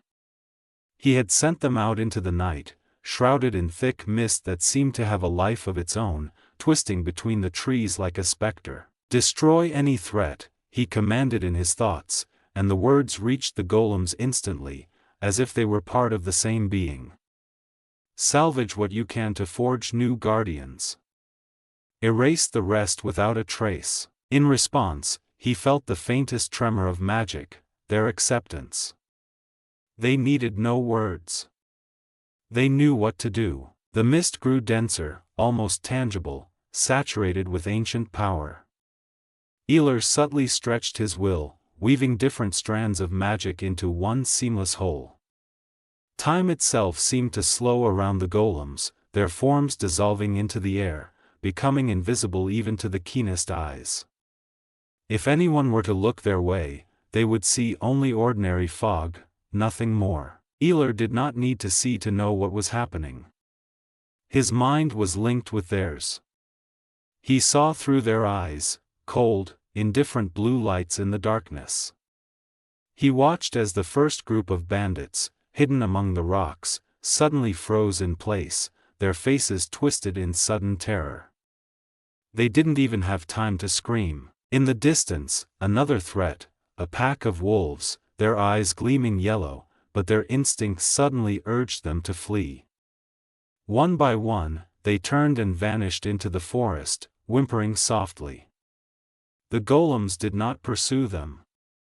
There was no need. Meanwhile, back at the camp, everything appeared normal. Elara and Arian whispered among themselves, Nimi dozed curled up in Leora's cloak, and Gareth kept watch, his axe resting beside him, ready to be wielded at any moment. No one suspected that just a few dozen paces away, a silent war was being waged. Aelar severed his connection to the golem's visions and focused on the sounds of the camp. He heard Eldrin murmuring something in a low voice, his elven tone melodic yet laced with warning. "These mountains hold their own secrets," he said. "Not everything that looks like mist is just mist." Aelar barely suppressed a smile. If only they knew how right they were. When he finally closed his eyes, allowing sleep to take him, he knew his guardians were still at work. The night was long, but they needed no rest. And somewhere deep in the forest, where the mist was thickest, only scattered stones remained, the remnants of what had once been a threat. In a few hours, even those traces would be gone, carried away by the wind. And so, silence settled over the camp, a silence that concealed far more than anyone could guess. Chapter 2, Part 1, Morning Doubts. Before the first rays of sunlight pierced the thick mist enveloping the camp, Aelar was already awake. His silver eyes snapped open abruptly, though his body remained still, pretending to still be a sleeping child. In his mind, however, he immediately reconnected with his guardians. "Do you sense any danger?" he asked mentally, and the answer came instantly in the form of a series of images relayed by the thinking golem. Through its eyes, he saw the valley ahead, the ravine they would pass through, every stone, every twist in the terrain. Nothing. No trace of bandits, beasts, or other threats. Only the morning mist and silence. As the children began to stir and yawn, Aelar slowly sat up, pretending to have just woken. Nimi was already darting around the camp like a little whirlwind, while Elara and Arian helped their parents gather their belongings. "Where we're going, is it safe?" Aelar suddenly asked, deliberately letting his voice tremble with uncertainty. His small hands nervously fiddled with the hem of his cloak. Gareth, who was tending to his wounds, looked up. "Yes, little one. We've scouted the area. No sign of bandits." Leora added, her runic tattoos pulsing faintly, "The mist is thick, but the path is clear. We're in no danger." Aelar nodded, but a strange glint flickered in his eyes. "My parents said the same thing, that day." His voice grew quieter, as if wrestling with memories. "That it was safe. And then." He trailed off, intentionally leaving the sentence unfinished, letting the others fill in the blanks. Elara walked over and shyly took his hand. But now you're with us, she said with the unwavering confidence of a child. Mom and Dad will protect us. They always do. Aelar allowed a smile to touch his lips, but it didn't reach his eyes. I know, it's just, sometimes safe places aren't what they seem. He gazed into the distance, where the mist slowly thinned, revealing the rocky mountain slopes. But I'm glad I'm with you, he added quickly, as if afraid he'd said too much. Deep down, however, he knew the truth. It wasn't the camp that was the safe haven. He was their protection. And when the mist fell again, his golems would once more patrol the night, eliminating any threat before anyone could notice. Chapter 2, Part 2, Aelar Prepares. Date, 12 Marpanoth, 1460 DR. The mist, thick and damp, wrapped around the camp like a shroud, blurring the outlines of trees and rocks. Aelar stood apart, his silver eyes tracking every movement in the camp while his body feigned relaxation. In the demi-plane, invisible to mortal eyes, his guardians waited, two towering metal colossi with gleaming, indestructible frames and a stone giant with pulsing runes, frozen like statues from another world. His fingers moved almost imperceptibly, weaving unseen threads of magic. He cast no spells aloud, summoned no flashes or sounds, his power worked in silence, like the whisper of wind through branches. Around the group, he draped a cloak of invisibility, so subtle that even Leora, with her magic-detecting runes, wouldn't sense its touch. The guardians became shadows within shadows, their presence masked by the weave of shadow and time, bending reality around them. Even the air seemed to ignore their existence. No rustle, no breath, no trace. If anyone looked their way, they would see only mist, slightly thicker than it should be, but nothing more. Satisfied, Aelar turned back to the children gathered around the dying fire. Their voices, full of innocent excitement, seemed strangely loud in the magically muted space. Nimi, he said, sitting beside them with feigned childish shyness. I bet you want a dragon. You're always talking about them. But what kind, exactly? The gnome girl nearly jumped, her red curls bouncing like flames. A small one. One that glows in the dark. And has butterfly wings. And can shrink so I can carry him in my pocket, she exclaimed, waving her hands. Elara, usually more reserved than Nimi, perked up as well. I'd want a dragon too, she admitted, blushing slightly. But not a small one. A real one. With scales like the moon, who could carry me on its back. Arian, who had been silent until now, scowled. Dragons are dangerous, he grumbled, though a note of curiosity crept into his voice. But if I had to have one that could disappear into shadows. So no one would see it until it attacked. Aelar smiled faintly.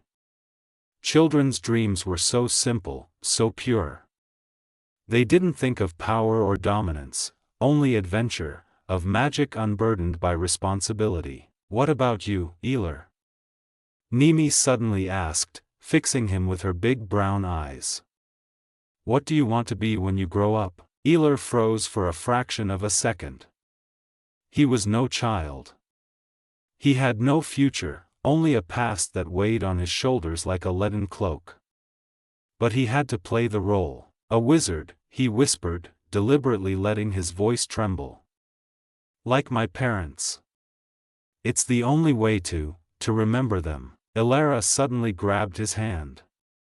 They must have been amazing, she said with the certainty of someone who had known them personally. Deep inside, Aelar felt a pang of something that might have been guilt.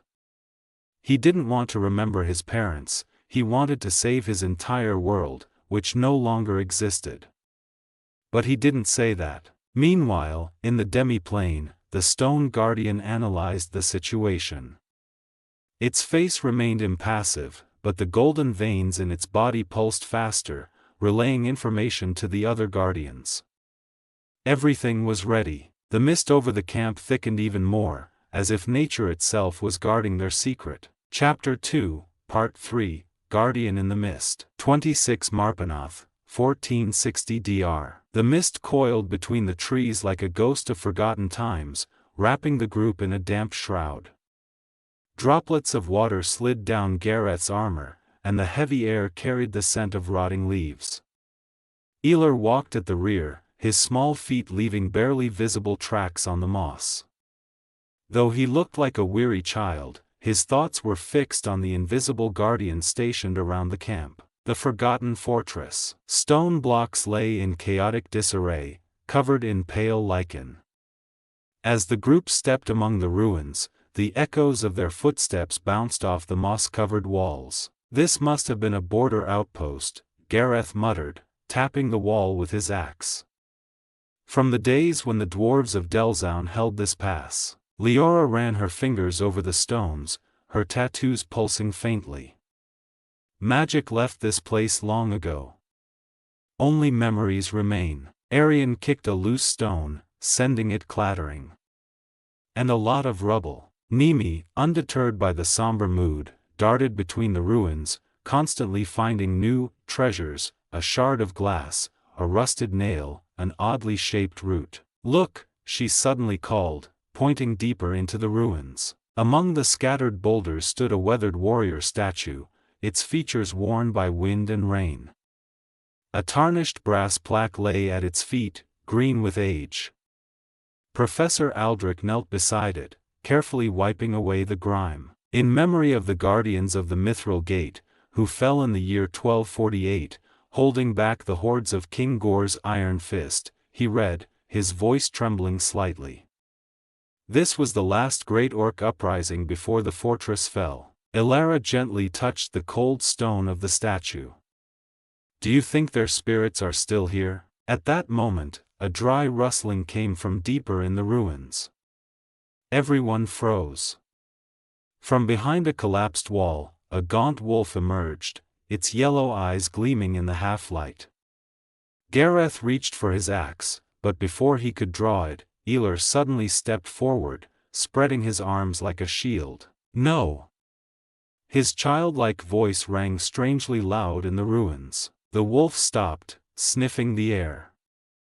A long silence stretched, broken only by the drip of water from the leaves.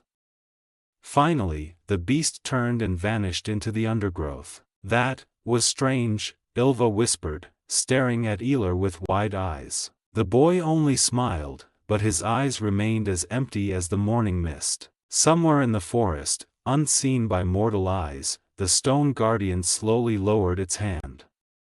The wind rustled the leaves, carrying echoes of a long-forgotten battle. Chapter 2, Part 4, Hide and Seek. 26 Marpanath, 1460 dr. Evening. The campfire crackled, casting flickering orange light over the adults' faces as they discussed plans.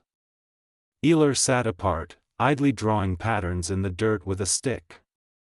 His seemingly absent gaze, however, tracked every movement in the camp, every gesture of the adults planning the next day's journey. "Tomorrow, we should reach the Valley of Old Stones," Eldrin said, unfolding a yellowed map on his lap. His slender fingers traced a narrow mountain pass. "According to legends, that's where we'll find the entrance to the underground tunnels." Aelar didn't look up, but his fingers tightened around the stick, crushing it to dust. The Valley of Old Stones. He knew that place all too well. He remembered it from the days when the statues had just been erected, their faces not yet worn by wind and rain. What if the entrance is blocked? Gareth dragged his axe blade over a stone, producing a sharp metallic sound. "Wouldn't be the first dead end we've hit." Leora shook her head, her tattoos flickering in the firelight. "Then we'll find another. We always do." Aelar suddenly jumped to his feet, his childlike face lighting up with feigned excitement. "Hey," he called, clapping his hands. "Want to play hide and seek? I know a great spot." Elara wrinkled her nose, glancing uncertainly into the darkness beyond the camp. "Now?" At night, it'll be fun. Aelar grabbed her hand and pulled her along. As he did, his fingers brushed against one of the stones encircling the fire, a stone that had definitely not been there before. The children ran between the trees, their laughter and shouts echoing in the night. Aelar deliberately slowed, letting Nimi catch up before suddenly tripping over a root and falling to his knees. "Oh! Look," he called, pointing ahead. "There's something weird here." Nimi knelt beside him, her big brown eyes wide. It looks like a door," she whispered. It wasn't an ordinary door. Stone slabs arranged in a perfect rectangle barely peeked out from under the moss and fallen leaves. Arian stepped closer and began brushing the leaves away with his hands. "It's an entrance," he declared, trying to sound serious, though his voice trembled with excitement. "A real entrance to the underground." Aelar smiled, but his eyes remained cold and detached. "Good. They found it themselves.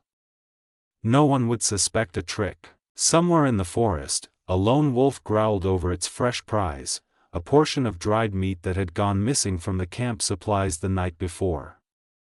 The beast didn't know it had been paid for its silence. "We found something." Nimi burst into camp like a tiny storm, her red curls wild and cheeks flushed. "A real underground entrance." The adults jumped to their feet. Professor Aldrich even dropped his pipe.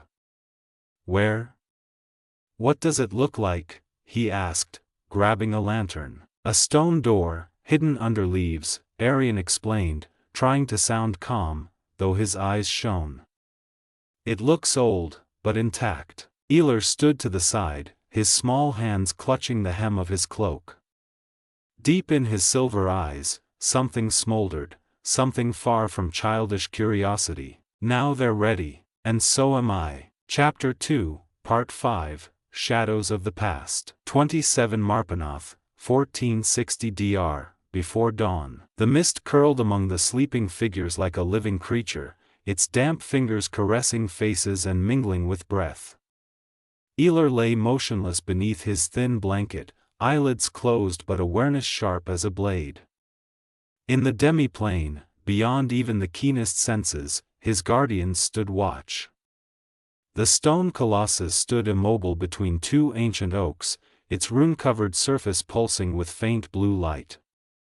The metal sentinels waited in perfect readiness, one at the camp's northern edge, the other to the south, their polished forms merging seamlessly with the shadows. Suddenly, the dry snap of a breaking branch. Aelar opened his eyes without changing position. No animal made that sound. It was too deliberate, too expectant. Deep in the forest where the undergrowth grew nearly black, something moved. Not wolf, not bandit, no known beast. It slid forward unnaturally, as if the very air thickened at its presence. Without word or gesture, Aelar issued his command. The stone guardian moved first, its massive feet leaving no imprint on the soft moss. The metal sentinels split in perfect synchronization, one circling the unknown threat in a wide arc, the other blocking the path to camp. Moonlight revealed a statue standing between the trees. But no ordinary monument, this one lived. Its stone skin pulsed with greenish light that flickered like breathing. Obsidian eyes burned with inner fire, and when it opened its mouth, crystal teeth glinted. A valley guardian, Aelar recognized. He remembered them well, among his people's first creations, made to guard places of power.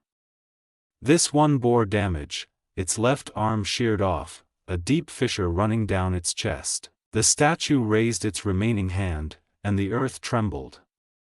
From cracks in the soil emerged thin roots of light, writhing like living things. Aelar's stone guardian responded instantly, runes across its chest flaring cobalt, weaving a complex pattern. The air between them grew dense with magical tension, yet no battle came. The ancient statue froze, its light dimming. Then, slowly, it bowed its head in an age-old gesture of respect. It recognized its maker. A strange warmth bloomed in Aelar's chest. They still remember, he thought. After all these centuries, they still serve. What was that? Leora sprang upright, her tattoos flaring wildly, casting blue shadows on nearby trees. Gareth already stood battle-ready, his axe gleaming in the dawn's first light. An earthquake? No, too localized. Aelar stretched theatrically, feigning drowsiness. Dreamed the ground was shaking, he mumbled, rubbing his eyes. Eldrin studied him intently, elven ears twitching. No dream, child. The whole camp felt it. Nimi clung to Leora, her usually merry eyes wide with fear. Maybe the ruins' ghosts? Those gate guardians? Professor Aldrich stroked his beard, reaching for his pipe. Fascinating. Valley guardians are rare. If they're here, something significant must lie beneath these ruins. Aelar kept his gaze down, pretending shyness. He knew exactly what had caused the tremor. Knew what awaited them underground. But he remained silent, letting the adults weave their theories. Somewhere in the forest, unseen by all, the stone sentinel kept watch. Its runes pulsed steadily, matching the rhythm of a sleeping giant's breath. Chapter 2, Part 6, A Child's Fear. 27 Marpanoth, 1460 DR, morning. Cold dawn light filtered through the trees, casting jagged shadows across the stone portal leading underground. The group moved with hurried purpose, Leora testing freshly sharpened daggers and glowing wrist runes, Gareth running a thumb along his axe blade like a butcher judging his tool, Professor Aldrich muttering over a moldy map about lost chambers and ash sentinels. Aelar stood apart, small hands clutching his cloak hem so tightly the knuckles whitened. When Dorian began unpacking magical candles, the boy suddenly spoke in a thin, trembling voice. What if there's something bad down there? His voice broke mid-sentence, as if tears might follow. All eyes turned to him. Gareth raised a bushy eyebrow, hefting his axe. What now? Just old stones and dust. But Aelar retreated a step, his gaze darting across the lichen-covered portal as if seeing invisible horrors. Dad always said, these places have traps. And ghosts. He deliberately left pauses, making his breath hitch. Elara took his hand. Don't worry. Dorian's magic wards protect us. And Dad and Gareth always keep us safe, but what if? Aelar swallowed with theatrical difficulty. What if the wards fail? Or we find something worse than ghosts? Nimi bounced excitedly. Like what worse? I don't know. Aelar spread his hands in exaggerated helplessness. Bone monsters? Hungry demons? I think I'll stay here. Even alone. Leora knelt before him, her tattoos pulsing warm light. Listen, little one. Her voice softened. First times in such places scare everyone. Eldrin placed a hand on his shoulder. Courage isn't lacking fear, Aelar. It's acting despite it. Your parents. He hesitated. Would be proud seeing you grow strong. Aelar clenched his eyes shut, pretending to battle emotions. In truth, his mind worked with cold precision. Perfect. They bought it. Oh, okay, he finally whispered, dragging out the word. But, if anything feels wrong, we leave. Immediately, Leora promised, ruffling his hair. As the group descended the rotten stairs, Aelar deliberately lagged behind. His fear provided perfect cover to linger. When the last member vanished into darkness, his fingers brushed a doorframe stone. For a fraction of a second, it glowed gold before stilling. Somewhere in the forest, unseen, the stone sentinel stirred. Its runes flared briefly, then dimmed. Chapter 2, Part 7, A Father's Lesson. 27 Marpanoth, 1460 dr. The depths below. The subterranean air hung thick as a wet shroud, torchlight trembling against the oppressive darkness. Aelar trailed last, his small fingers lightly brushing moss-caked walls. When the group turned into a side chamber, his palm pressed flush against stone. Something answered in the dark. Within a crevice, a figure of living stone and light shimmered into being. A ruin warden, its body fissured with cracks, veins of greenish magic pulsing to some forgotten spell's rhythm. Your lonely vigil ends today, Aelar thought spoke. Will you fade into oblivion, or join my sentinels? The stone being inclined its head, the light in its chest brightening. In the demi-plane, clockwork constructs already waited with repair tools. Look! Arian pointed at wall carvings. While adults studied the inscriptions, Aelar sent a magical pulse. Something glimmered deeper down the passage. Hey! Nimi jumped, indicating a previously unnoticed alcove. There's something there. Leora withdrew an ancient amulet, her tattoos reacting instantly. A protective artifact, extremely old. Aelar smiled inwardly. Yet when the group nearly turned left, he froze, eyes widening. Papa. He stammered, Papa showed me a book once. There was a tunnel like this, with these same wall marks. He indicated faint symbols. He said it was a trap. That the ceiling would collapse. Dorian immediately extended his hand. Detect our periculum. The wall flared warning crimson. By all hells. Gareth retreated. The boy's right. A mantraps. Professor Aldrich regarded Aelar with new interest. Your father must have been remarkable, teaching you such things. Aelar lowered his gaze, feigning emotion. Why yes, he was. In the shadows behind them, the repaired ruin warden took its place in the demi-plane. Chapter 2, Part 8, The Artifact's Face. 27 Marpanoth, 1460 dr. Heart of the Depths. The chamber erupted before them like a dream torn from night's grasp.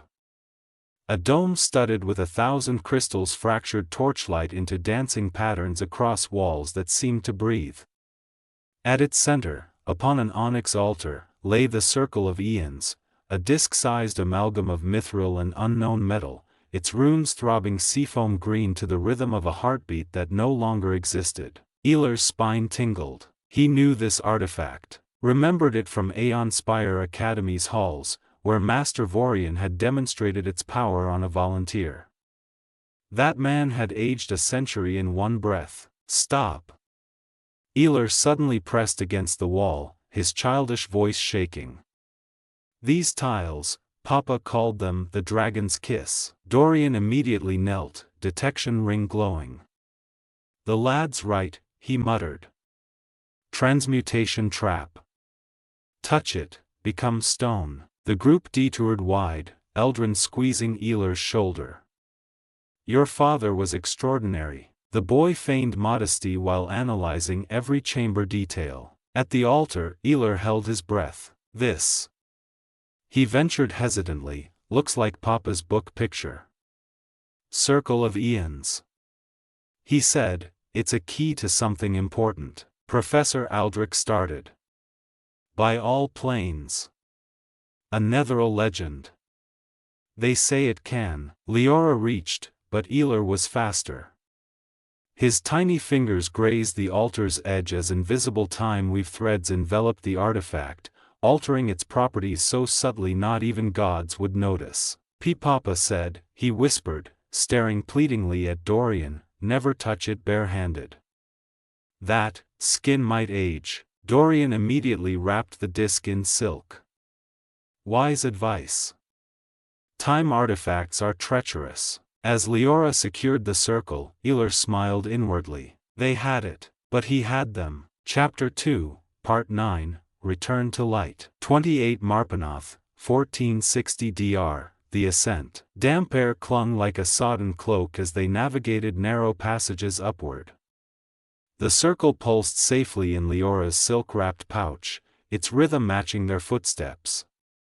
Aelar lingered at the rear, his light wall touches leaving magical markers no one saw. When daylight finally pierced the exit crack, he climbed the last steps with artful exhaustion, flushed cheeks, quickened breath, a perfect imitation of an overexerted child. That evening beneath ancient oaks, Aelar sat close to the fire near Nimi and the twins.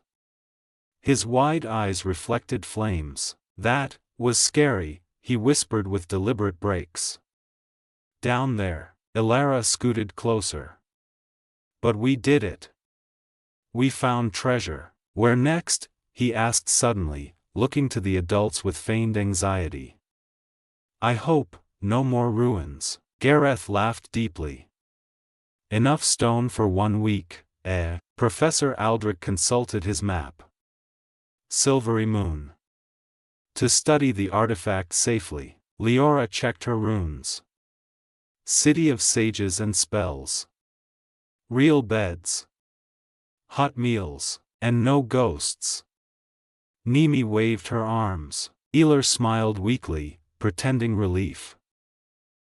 That's good." Chapter 2, Part 10, Silent Sentinels. 5 Uctor, 1460 dr, Road to Silvery Moon. Days passed peacefully. Aelar adjusted his sentinels' orders. Metal and stone giants hidden in the demiplane only intervened against lethal threats, otherwise observing.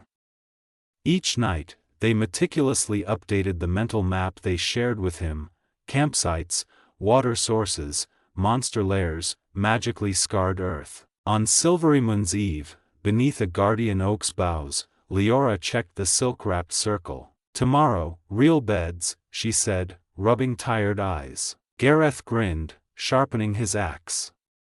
"And food that isn't jerky." Nimi stretched small hands toward the fire. "Does Silvery Moon have sweets?" Professor Aldrich looked up from his book. "Oh yes. Famous honey cakes and fruit preserves." Aelar edged closer with pretended interest. "And libraries?" "The North's greatest," Eldrin said. "The Vault of Sages holds countless wonders." Inside, Aelar burned with quiet impatience. At last, texts that might explain the circle, and lead to other Netherese relics. Arrival at Silvery Moon. 7 Uctor, 1460 dr. When Silvery Moon's white walls gleamed at dawn, its towers rose like storybook spires. The Rovan Bridge, lion statue guarded, beckoned travelers inward. Leora paused to survey the group. "We made it." Aelar stood among the children, performing awe, eyes shining, lips parted. "It's huge," yet his mind raced. Where were the answers here? The threats? Could his sentinels operate unseen in such crowds? In the demiplane, the Golems awaited new orders. The city's night might bring peace, or unseen dangers. Chapter 3, Farewell Under the Moonlight. 10 Uctor, 1460 dr, Silvery Moon. Moonlight from the Silver Hand constellation filtered through the high windows of the Silver Griffin Inn, casting silver streaks across the wooden floor. Aelar stood by the window, his small silhouette framed against the night cityscape. In his hands, he clutched a small pouch, a gift from Nimi filled with dried berries and a painted luck stone. Behind him, the rest of the group finished dinner. Elara and Arian's laughter mingled with Gareth's booming voice as he recounted another exaggerated adventure. Only Leora seemed to sense the tension, her gaze kept flickering toward Aelar as if anticipating something. Finally, the boy turned. His silver eyes gleamed in the dim light as he took a deliberate, shaky breath. "This is our last day together," he said softly but clearly, his voice breaking with perfectly feigned uncertainty. Silence fell. Nimi dropped her spoon with a clatter. "What?" she whispered, her wide eyes instantly filling with tears. Aelar stepped forward, pretending to struggle with his words. "I have to go. There's a mage, far from here, who can teach me magic. Like my parents knew." He looked down, biting his lip. I don't want to be a burden. You've already done so much. Aelar shot up, her face pale. But you're safe with us, she cried. Her brother nodded urgently. You can stay. Mom and Dad would let you. Professor Aldrich raised a hand, his voice calm but his brows furrowed in suspicion. Where exactly is this mage? And how do you know he'll take you? Aelar had prepared this lie long ago, in Evereska's library. A merchant told me about him at the market. The lie flowed smoothly. Evereska, the secret of Elven Fortress City, was distant and mysterious enough to deter further questions. Leora stood slowly, her runic tattoos pulsing faintly. That's a dangerous road for a child. I could accompany you. That was the last thing he needed. No, he replied too sharply, then quickly softened his tone. I mean, I have to go alone. It's a test. I promised my parents I'd be strong. Gareth sighed heavily, rubbing his face. Hell. The kid's got spine. He glanced at Leora. At least give him our calmest horse and some supplies? Aelar nodded, feigning gratitude. Chapter 3, Part 1, The Lonely Road. Aelar led the horse they'd given him beyond Silveryman's gates. Then, just meters outside the walls, he stopped and turned back. For a moment, he stood there, silver eyes glistening with fabricated tears, pretending to feel a sorrow he'd never truly known. Finally, he nodded as if bidding farewell to something he never intended to see again, and rode on. Invisible to mortal eyes, his golems tracked his every move, ready to intervene at the slightest threat. He rode in silence, listening to the rustle of leaves and distant bird calls. When he entered a dense forest, he dismounted and reached for his power. The weaves will cloaked him like a second mantle, threading magic around his form. The silence of will made him undetectable, even gods glancing his way would see only void.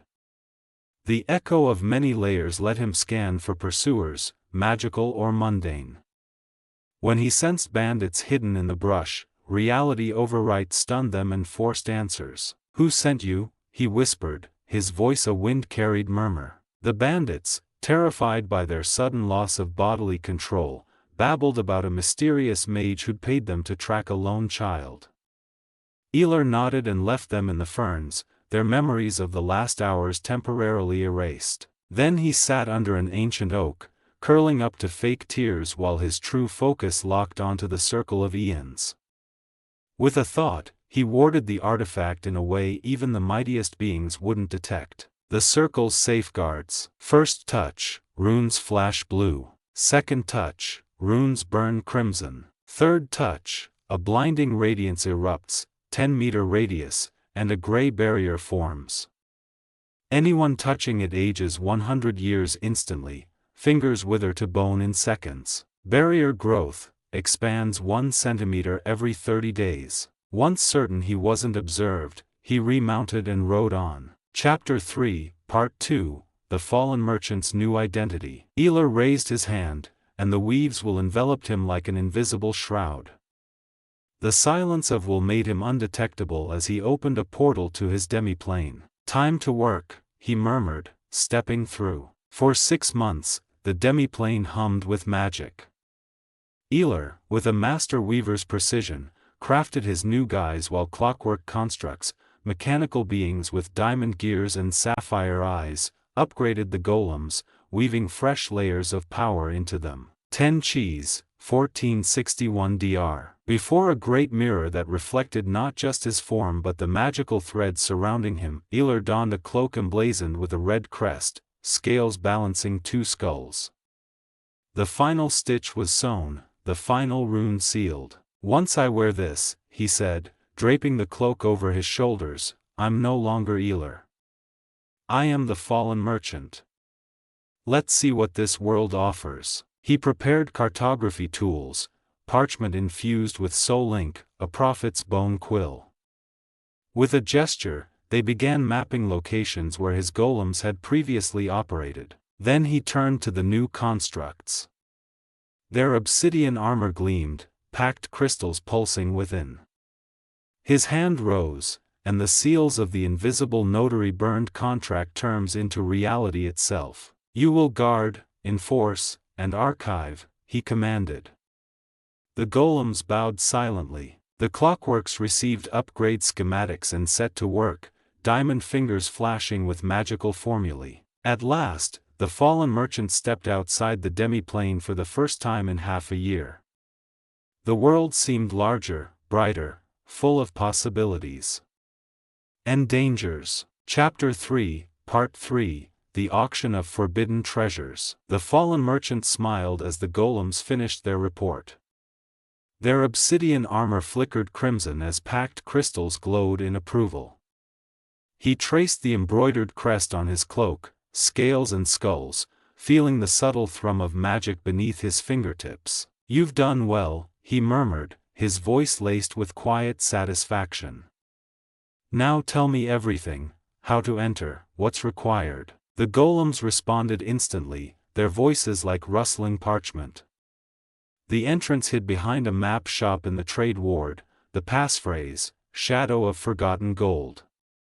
Payment here wasn't just gold, it could be fragments of memories, years of life, even unspoken oaths. Invisible guards wielded truth stones to detect deceit. Before departing, the merchant prepared carefully. He traded supplies for seemingly worthless trinkets, a hollow-eyed doll, a rusted key, rune-carved pebbles, each thrumming with hidden power. He also acquired decoy artifacts. But most valuable were the invisible notary's pre-prepared seals, ready for deployment. When he crossed into the underground auction hall, his senses were assaulted, the must of centuries mixed with the metallic tang of freshly spilled arcane blood. Floating light orbs cast restless shadows as murmured deals clinked with magical coin. For hours, he lingered in darkness, observing. Soul traders bid on memory fragments, archmages waged silent wars over reality-bending artifacts. But his interest lay in the oblivious mortals purchasing items that could end them. "Buying or selling, stranger?" a low voice rasped beside him, a gaunt merchant with greedy, narrowed eyes. The merchant allowed the faintest smile. "That depends." He melted back into shadow. Meanwhile, his golems took strategic positions. Stone fingers traced debt tablets, recording every transaction. Seals on their palms pulsed ominously, primed to act. Tension thickened the air. Even the dullest attendees sensed it, this auction wouldn't end like others. And the merchant? He knew best of all, for he intended to rewrite the rules. Chapter 3, Part 4, The Fallen Merchant's First Offer. The rustle of silk against stone tore through the auction hall's silence. Every eye, visible and masked, turned toward the lone figure in the black cloak. Aelar closed his eyes briefly, inhaling the magic-thick air. When he opened them, no trace of hesitation remained. He was the fallen merchant now. "I am the fallen merchant," he repeated inwardly, and his voice, now deep, measured, edged with the weight of unspoken contracts, flowed effortlessly. Before him, a tray materialized, not floating so much as disdaining gravity. The red crest of scales and skulls pulsed in time with the hall's magical lights. Upon it, one by one, the elixirs appeared. Elixir of eternal slumber, its silver contents shimmered like trapped constellations. Primordial dragon's blood, thick and boiling without flame. Essence of divine breath, miniature lightning danced in its depths. Twin time reversal tonics, golden liquids reflecting viewers' memories. Arvindor's secret dew, greenish vapors coiled like living tendrils. "I invite you," the fallen merchant spread his hands, his cloak spreading like bat wings, "to examine my first offerings." His voice never rose, yet filled the chamber, reaching even the whispering spies in the farthest corners. A golden-masked guard turned sharply. "This is no sanctioned auction," he growled, reaching for an enchanted whip. "Who granted you?" A crimson flash. 2 golems emerged from shadow, their living obsidian gleaming bloody in the orb light. One raised a hand, and burning runes scorched the air. Article 3, Auction interference equals debt incurred. The guard froze. His fingers twitched above his weapon but dared not grasp it. If anyone objects. The merchant's gaze swept the crowd. Speak now. Or pay the price. Silence. Even breaths grew quieter. Good. The golems retreated, but their red crystals still pulsed like predators' eyes. First bid. A drow in shadow-weave robes stepped forward, violet eyes alight. The slumber elixir, he whispered. I offer 6 innocent dreams. Tiny blue lights, children's stolen hopes, drifted from his sleeve. The merchant nodded. Interesting. Then the yen archmage in crimson snarled. The dragon's blood.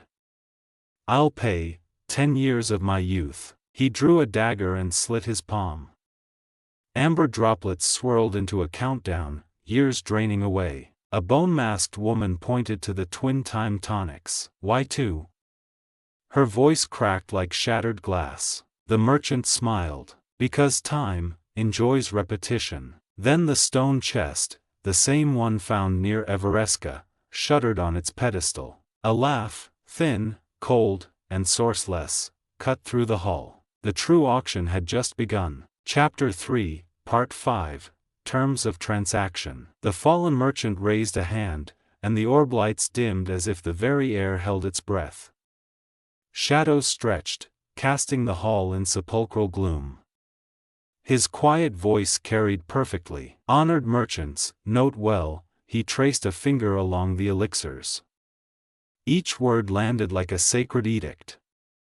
For these wares, I accept payment in materials. The more you provide, the less you owe. A deliberate pause let the terms sink in. The air now smelled of ancient parchment, blood, and candied arcana. I do not, however, accept dreams or lifespans. A feigned frown. Those are also for sale. 2 new vials shimmered into existence. Soul elixir, murky violet, swirling with ghostly faces. Tears of Morpheus, so clear it was nearly invisible, bending light oddly. He tapped the tray. Finalities. Artifacts are welcome too. Even, broken ones. His half-smile returned as several merchants clutched their coin pouches nervously. Maps of millennia-old ruins? He nodded at an unasked question. Yes, those too. Suddenly brisk. We fallen merchants don't scorn gold or platinum. A theatrical shrug. So bid generously. Then his voice hardened. Consider your desires carefully. If you see something unfamiliar, ask. But remember, a red seal ignited on his fingertip, casting bloody light on nearby faces. Knowledge has its price. Payable in gold. The silence that followed was so thick it stifled even the guard's breathing. The auction continued, but the atmosphere had irrevocably shifted. This was no mere trade, it was a reckoning. Chapter 3, Part 6, The First Offer of the Fallen Merchant. The silence of the underground auction hall was torn by the rustle of silk gliding over the stone floor. All eyes, those visible and those hidden behind masks, turned toward the solitary figure in the black cloak. Aelar closed his eyes for a moment, drawing in the heavy, magic-saturated air. When he opened them again, there was no trace of uncertainty in his silver pupils.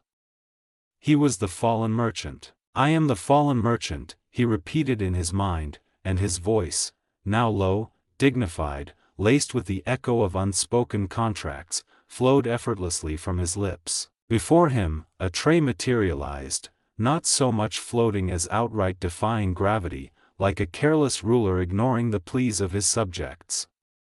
The crimson crest-bearing scales and skulls seemed to pulse in rhythm with the magical light. Upon its surface, one by one, the elixirs appeared. Elixir of eternal slumber, its silvery contents shimmering like distant constellations trapped in glass. Blood of the primordial dragon, thick and boiling, despite the absence of flames. Essence of divine breath, within its transparent depths, miniature lightning danced. 2 identical vials of elixir of reverse time, their golden liquid reflecting the memories of those who gazed upon them. Secret dew of Arvindor, greenish mist coiled inside a crystal ampoule like something alive. I invite you, the fallen merchant spread his hands, his cloak fanning out like bat wings. This is the first merchandise I offer you. His voice did not rise, yet it filled the hall, reaching even the farthest corners. Even the whispering spies fell silent. A golden-masked guard turned toward him. This is not an approved auction, he growled, reaching for the enchanted whip at his side. Who gave you the right? A crimson flash. 2 golems emerged from the shadows, their living obsidian gleaming blood-red in the glow of the orbs. One raised its hand, and runes ignited in the air. Article 3, Interference with a transaction equals debt to be repaid. The guard froze. His fingers trembled above the hilt, but he dared not grasp it. If anyone has objections, the fallen merchant's gaze swept over the assembly, let them speak.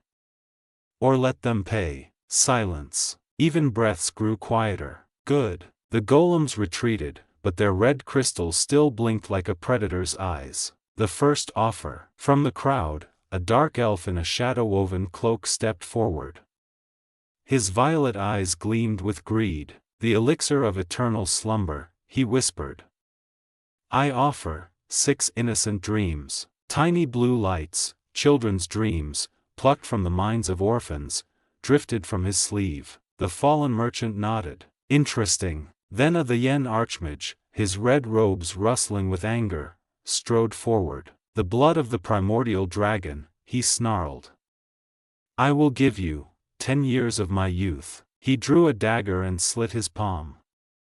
Drops of amber blood rose into the air, forming spinning numerals, a countdown of lost years. Another, a woman in a bone mask, pointed at the twin elixirs of reverse time. Why 2? She asked, her voice like shattering glass. The fallen merchant smiled. Because time likes to repeat itself. And then the stone chest, the same one the golem had found beneath Everesca, trembled on the platform. Laughter, thin, cold, impossible to locate, cut through the hall. The auction had only just begun. Chapter 3, Part 7, Terms of the Transaction. When the fallen merchant raised his hand, the lights of the magical orbs dimmed suddenly, as if the very air had held its breath.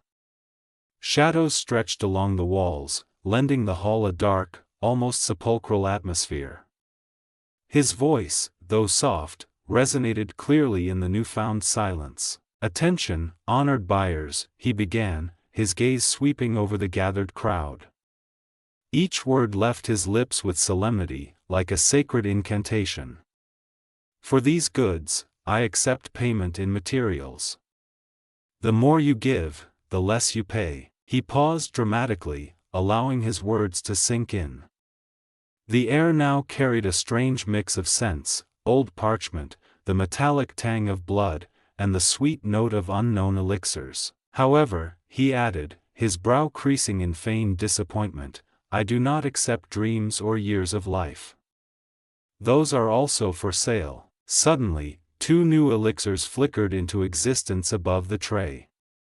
The first, violet and murky, seemed to contain swirling outlines of human faces that appeared for a moment before vanishing. The second was so transparent it was nearly invisible, only strange refractions of light betrayed its presence. Elixir of souls, he indicated the first vial, his finger leaving a glowing trail in the air. And tears of Morpheus, he added, barely touching the second container. A note of professional admiration colored his tone. Tapping the tray lightly, he continued, last resorts. Artifacts are also welcome. Even those, already destroyed. The corners of his lips curled into a half-smile as he noticed several buyers nervously reaching for their pouches. His cloak whispered softly as he moved along the table, brushing against the stone floor. Maps of ruins from 1,000 years ago? He nodded in response to someone's unspoken question. Yes, I'll take those too. Then his tone shifted, becoming more direct. "We, the fallen merchants, do not scorn gold or platinum either," he shrugged theatrically. "So I ask for your understanding." As he fell silent, his silver eyes slowly scanned the faces before him, as if assessing each one individually. Then his voice turned harder, sharper. "Also, think carefully about what you wish to buy. If you see something unfamiliar, approach and ask. But remember," he raised an index finger, and a tiny red seal ignited at its tip, casting bloody reflections on the nearest faces, "that knowledge also has a price. Payable in gold." The silence that followed was so thick it felt almost tangible. Even the golden-masked guards, who had been ready to intervene moments ago, now stood frozen, as if turned to stone. The auction continued, but the atmosphere in the hall had shifted irreversibly. Every attendee now understood, they were not participating in mere trade, but in something far more dangerous and personal. Tension hung in the air, a mix of excitement and fear, as buyers exchanged nervous glances, weighing in their minds what they could afford. Chapter 3, Part 8, New Rules of the Game. The heavy air in the underground auction hall seemed to solidify in the lungs of the gathered crowd as the fallen merchant spread his hands in a theatrical gesture. His cloak, black as a starless night, billowed behind him like the wings of a fallen angel. "I understand your hesitation," the merchant's voice flowed smoothly, like oil over polished marble. "And I'm sure you have many questions. But I am only one." He paused dramatically, letting his words sink in. In that moment, silence became his ally, amplifying the tension. Then his face brightened with a smile that did not reach his cold, silver eyes. "But please, do not let that trouble you." With an alabaster hand, he gestured toward the two golems standing at his sides.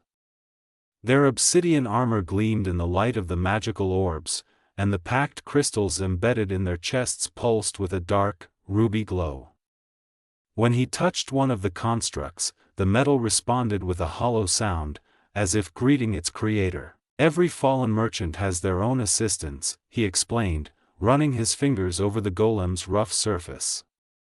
"So please, direct your inquiries to them. Their terms will be different from mine." His gaze slowly swept over the crowd, counting them silently. A faint smile played at the corners of his lips. "And from what I see, there are more clients here than just two." Suddenly, he raised his hand in a sharp gesture. From the shadows behind the gathered crowd, 8 more golems emerged. Their massive forms filled the hall, blocking all exits. One of the buyers, an old man in rune-embroidered robes, stumbled back, tripping over his own garments. Others stood frozen, sensing the shift in power. "Approach one of my assistants," the fallen merchant gestured gracefully toward the golems. "And present your offer." He took a few steps along the table, his cloak whispering softly against the stone floor. Every movement was precise, deliberate, like a carefully choreographed performance. "You may offer whatever you wish, and the remainder of the debt can be deferred." He paused again, letting his words reach every corner of the hall. The only sounds were the heavy breaths of the frightened attendees and the faint hum of the magical orbs. "Yes, you heard correctly," he added, baring his teeth in a smile that did not touch his eyes. "Payment can be made in installments. But in that case, you must speak with." His hand gestured once more to the golems. "My assistants." Then his gaze locked onto one of the auction guards, a tall man in a golden mask standing motionless by the wall. A cold glint of amusement flickered in the merchant's eyes. "Ah! One more thing." He beckoned the guard with a slight curl of his fingers. "Come here." As the guard took an uncertain step forward, the fallen merchant continued, his voice even more penetrating. "I want you to go and personally inform the one who oversees this auction." He paused, his gaze boring into the guard's golden mask. The hall fell deathly silent. "That if he wants payment for my participation, he must come himself. And if not..." His lips twisted into a cold smile. "I will consider this auction open to fallen merchants without invitation or the need to announce themselves." He nodded with feigned politeness. "I hope you return with an answer." "Wait." The guard froze mid-step. "Thank you for your service." The fallen merchant gave a slight bow, though his eyes remained cold and expressionless. The silence in the hall was so thick it seemed to stifle even the breaths of those gathered.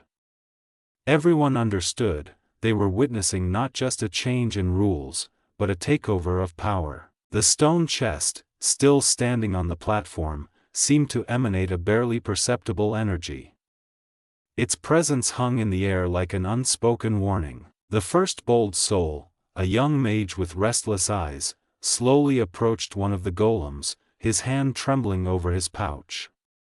At the same moment, the golden-masked guard vanished into a dark corridor to fulfill his task. The auction had only just begun, but one thing was already clear: the fallen merchant had not come to trade.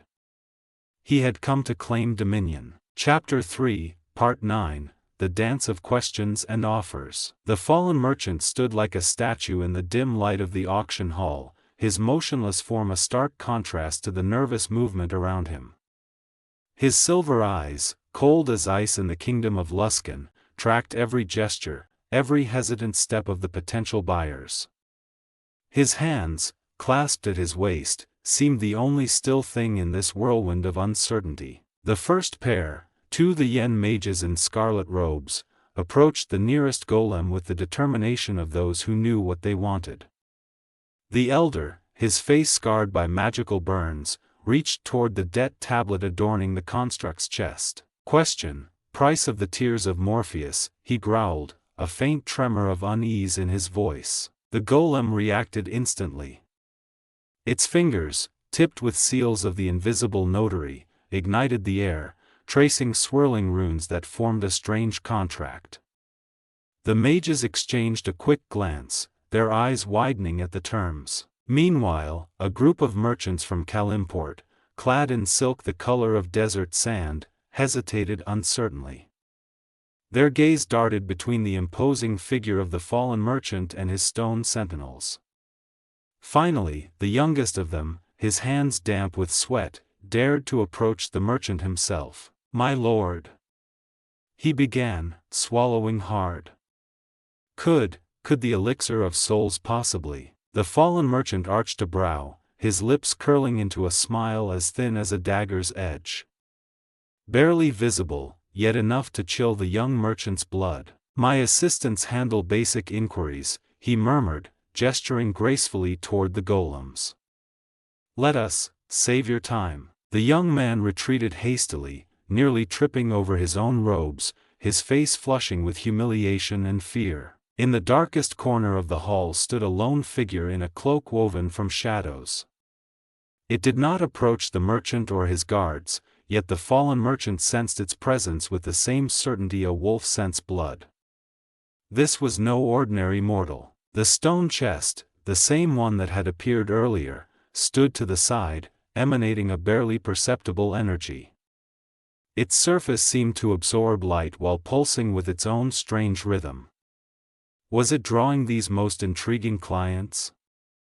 The fallen merchant knew with certainty, the true auction was only beginning. Suddenly, the sound of shattering glass cut through the hall. All eyes turned toward the table of elixirs, where one of the vials had inexplicably crumbled to dust. The scent of ancient libraries and distant storms filled the air. The fallen merchant smiled widely, this time with genuine pleasure. The game was finally becoming interesting. His fingers twitched, as if already sensing the threads of fate tangling around those gathered. He knew, now they would see who had truly come to this auction, and what price they were willing to pay. Chapter 3, Part 10, The Second Round of Bidding. The fallen merchant raised his hand in a slow, graceful motion, and the floating tray of elixirs drifted toward one of the golems. His silver eyes pierced the construct with an intense gaze. Beyond the usual formalities, he intoned, his voice echoing through the hall like a funeral bell, "We begin the second round." Suddenly, the air shimmered, and a second tray, larger, more massive, materialized before the crowd.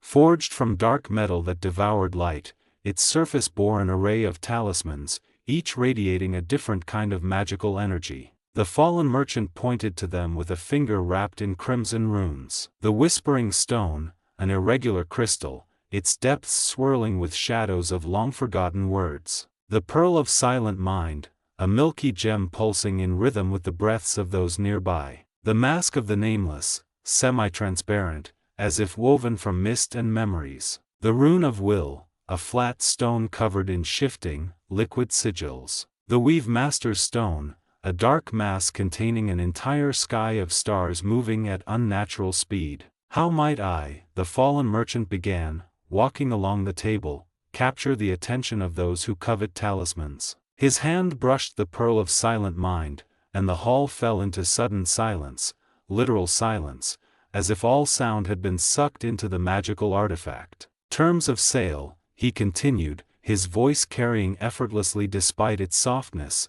remain the same.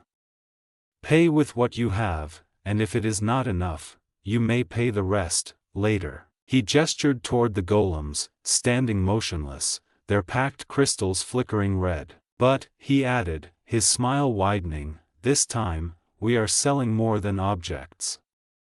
We are selling destiny. Above the tray, swirling red symbols appeared, contract clauses that ignited and faded in time with the merchant's breath. A few buyers stepped closer, their eyes wide with desire and fear. One, a young wizard in blue robes, reached toward the weave master's stone but jerked his hand back as the talisman flashed ominously. Do not fear, the fallen merchant whispered, his voice seeming to whisper directly into their minds. Only step forward and name your desire. Everything has its price. Silence hung in the hall, broken only by the faint rustle of magical artifacts and the heavy breaths of those beginning to understand. This was no ordinary auction game. The fallen merchant smiled again, knowing the true bids were yet to come. And then they would see who truly had the courage to pay what he demanded. Chapter 4, Offer for the Shadow Beings. The flying tray with elixirs suddenly detached from its usual spot and glided toward one of the golems standing in the shadows. Its movement was precise and fluid, as if guided by invisible threads of reality itself. The fallen merchant raised his hand in a dramatic gesture, and in response, a floating table appeared in the air, smaller than the previous one but radiating a mysterious violet glow. A special offer, his voice grew low and honeyed, full of promises.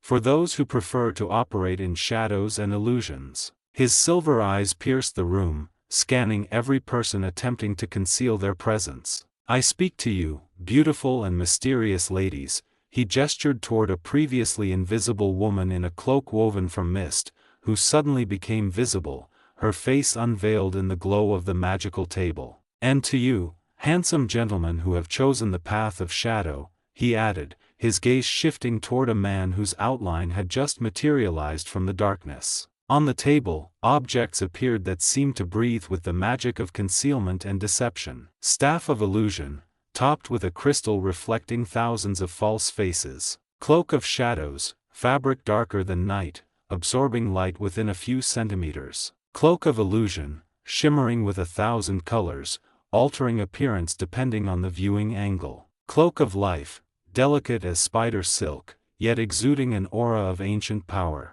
Boots of invisibility, leather, lightweight, vanishing in the light. The table floated toward the golem standing in the darkest corner of the room, and beside it, additional items appeared. Armor of shadow, plate armor, yet almost weightless, as if forged from darkness itself. Sword of shadow, a blade darker than black, absorbing the light around it. The fallen merchant grinned widely, his eyes flashing with cold light. And now, dear ladies and gentlemen, he pointed to a new table that had suddenly appeared in the air. On it lay scrolls inscribed with magical formulas. Clone, you create a backup body. If you die, your soul returns to the clone. These are the last items I have prepared from among many others in the possession of the fallen merchants. His voice turned solemn. Please also consider that I am merely passing through these lands and do not know when I will return, or when another fallen merchant may visit these parts." He fell silent, his words hanging in the air like both a warning and a promise. The room fell quiet, broken only by the faint rustling of magical items and the hushed whispers of those beginning to realize that this auction night was only just beginning. Chapter 4, Part 1, Waiting for the Storm. The fallen merchant stood motionless at the center of the hall, his black cloak shrouded in shadows like a living entity. His silver eyes, cold and inscrutable, swept over the gathered crowd, assessing every slightest gesture, every twitch of an eyelid. Tension hung in the air, thicker than incense smoke. He waited. Would the master of this auction come? Calculations raced through his mind. If he came, it would be an open challenge, a test of who truly ruled these lands. If not, he would take it as permission to seize control. Meanwhile, his attention shifted to the customers. Some approached the golems, pulling out pouches or offering items in exchange. Others stood in silence, their eyes gleaming with greed but their fists clenched as if resisting temptation. A waste of time? He whispered to himself, the corners of his lips curling into a barely visible smile. No, even if no one bought anything, the mere presence of the fallen merchants in this place changed the rules of the game. People would remember. They would spread tales. And fear, that, too, was currency. Suddenly, movement. One of the merchants, a young man in worn robes, rushed to a golem and whispered something, holding out a scroll wrapped in black silk. The golem nodded, and the red crystals in its chest flared brighter. The transaction was approved. The fallen merchant smiled wider. This was not wasted time. The first offer had been accepted. The rest was a matter of time. And time, that was something he always had in abundance. The calm before the storm lingered. But the storm, sooner or later, would come. Chapter 4, Part 2, Trial by Fire. The fallen merchant stood as still as a statue of black obsidian, his cloak not even stirring during those 3 long hours. His silver eyes tracked every movement in the hall, analyzing every whisper, every exchanged glance. A different order had settled around him. The golems, his silent sentinels, had taken control of most transactions. Customers now approached them boldly, accustomed to their strange nature, though some still clutched their amulets when one of the constructs turned toward them. "They've never seen golems like these," he muttered to himself, a smile brushing his lips. Good. Novelty attracted, fear held them in place, and greed sealed the deals. Occasionally, someone approached him personally, those who wanted more than just a purchase. An elderly woman in the robes of a Hathran from Rashman, her voice trembling as she inquired about the price of knowledge that could destroy her enemies. The fallen merchant listened, nodded, then pointed to a golem. "He will name your terms. I merely provide the tools." A young assassin from Waterdeep, his eyes as empty as a blade. He wanted the sword of shadow but had nothing of value to trade. "Your memories," the fallen merchant suggested, tapping his own temple. "The ones where you were still pure." The boy paled but nodded. The golem was already extending its hand to seal the deal. Hours passed, and the hall slowly emptied. Some items vanished, others still awaited owners.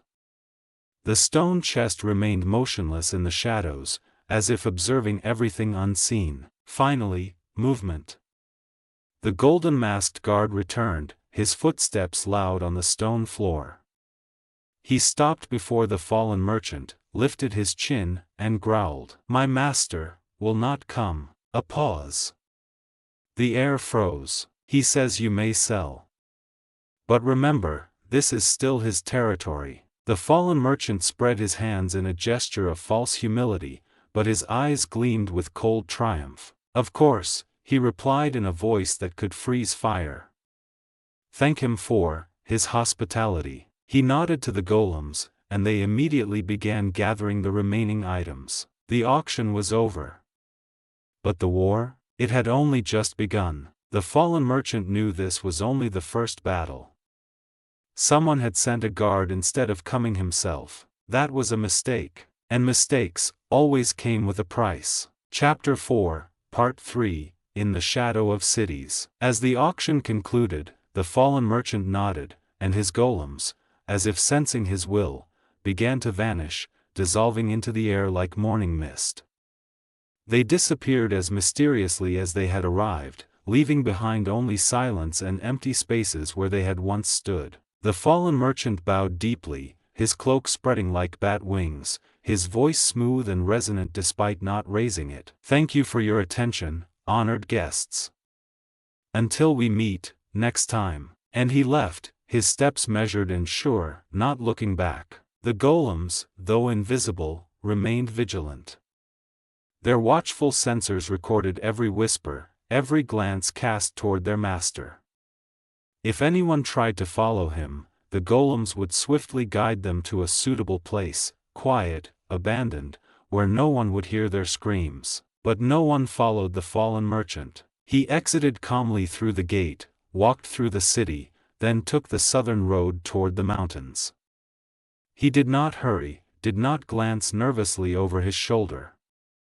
He walked as if he knew the world would yield to him. Meanwhile, the golems recorded everything in the vicinity: ruins, forgotten dungeons, places where magic still slumbered in the stones. Aelar sometimes asked them silently, using the will of the weave, "Are you satisfied with the first auction?" The responses were not words but impulses, unanimous, certain. Yes. It was a good beginning. Time passed as they traveled from city to city. The golems took what held value, killed what attacked them, and preserved the bodies of unknown creatures to later sell as curiosities. In the shadows of roads, deep in forests, in the cellars of abandoned fortresses, wherever something might be of use to the fallen merchants, they reached Neverwinter, then pressed onward, to other towns where Aelar gathered information and the golems mapped every inch of land, every cave, every remnant of ancient power. Within a year, the fallen merchant had visited every city of the Sword Coast. Now he headed south, toward Amn, Tether, Kalimshan.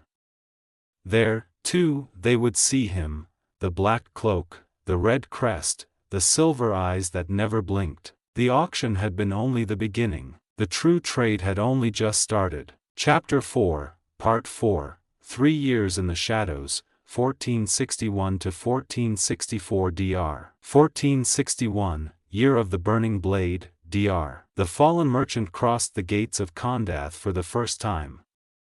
That day, his form was slender, his elongated fingers clad in black gloves, his face obscured by a translucent ivory mask. Behind him walked only one golem, shorter than the others, its armor veined with silver that pulsed in time with magical contracts. In the tavern the Golden Fox, whispers spread of a mysterious trader offering items forgotten by the gods. "Did you see his eyes?" a merchant woman murmured, twisting a wine glass in her hands. "Like Mercury, as if he saw everything you've ever done." 1462, Year of the Torn Veil, dr. In Chesenta, another fallen merchant appeared, stocky, with a bass voice that rumbled like distant thunder. His cloak was lined with purple, and the 3 golems accompanying him bore armor inscribed with runes of debt. They recorded every stone, every abandoned temple in the area, and their presence made even guards avoid them. At the market in Ormper, rumors spread. He sold the Dagger of Whispers to an assassin from Westgate. A man swallowed nervously, glancing around. And then, that assassin vanished. As if he'd never existed. 1463, Year of the Silent Gods, dr. Termish welcomed another version of the merchant, a woman with golden eyes and hair braided into living snakes that hissed softly as she spoke. Her 4 golems resembled marble statues, their footsteps silent as if moving through another layer of reality. In Alagon, gossip spread. An archmage from Candlekeep bought the Book of Forgotten Names from her. An elder merchant nodded, his voice tinged with fear. Now no one can summon him by name. As if he's no longer himself. 1464, Year of the Bloodied Sign, Dr. When the fallen merchant, this time a young man with runic tattoos flickering in the dark, stood at the gates of Silvery Moon, all previous versions vanished. As if they had never been. 3 years in the shadows. During this time, maps of Sembia, Cormer, and the roads leading to the Silver Marches were gathered, each path marked with invisible seals. Golems killed monsters unknown to scholars, creatures from interdimensional rifts, their bodies packed into magical reliquaries to later be sold as curiosities. In every location, something was left behind, a curse, a legend, a promise. Sometimes just a whisper that spread through the markets. Chapter 4, Part 5, Return to Silvery Moon. The cold northern wind whistled between the towers of Silvery Moon as the fallen merchant stood before the northern gate. His black cloak, emblazoned with the crest of scales and skulls, seemed to absorb light rather than reflect it. Four pale shadows flickered for half a second behind his movements, as if reality struggled to keep up with his steps. "It's him," whispered the old elven guard Ithilver, digging his nails into the wrist of young recruit Corwin. "Look at the crest and step aside. No procedures." The young soldier felt cold sweat trickle down his back.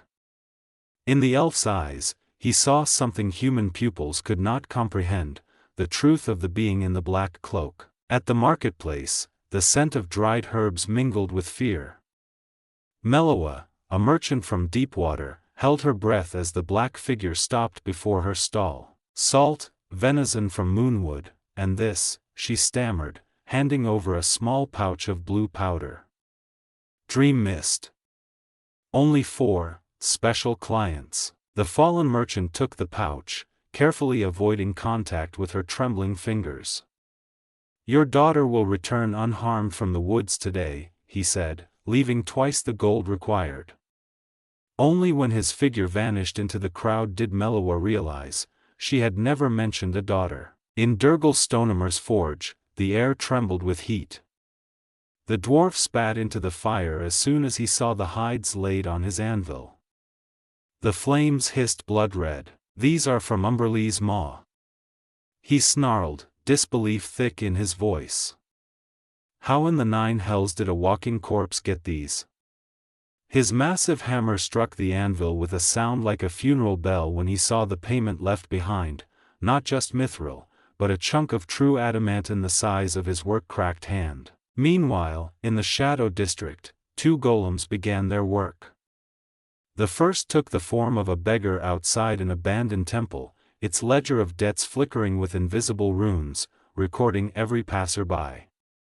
The second became the shadow of Magister Veldrin of Candlekeep himself, reading his thoughts each time the mage nervously touched the stone of true name hidden in his robes. When the fallen merchant crossed the temple threshold, the magical lamps dimmed, and conversations died mid-sentence.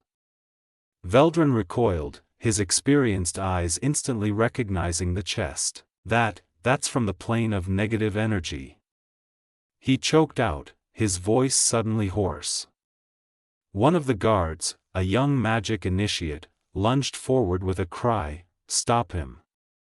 But his sword cut only air. The fallen merchant was a fraction of a second ahead, already beyond the blade's reach. As the chest lid opened with a hollow thud, 3 mages fainted instantly.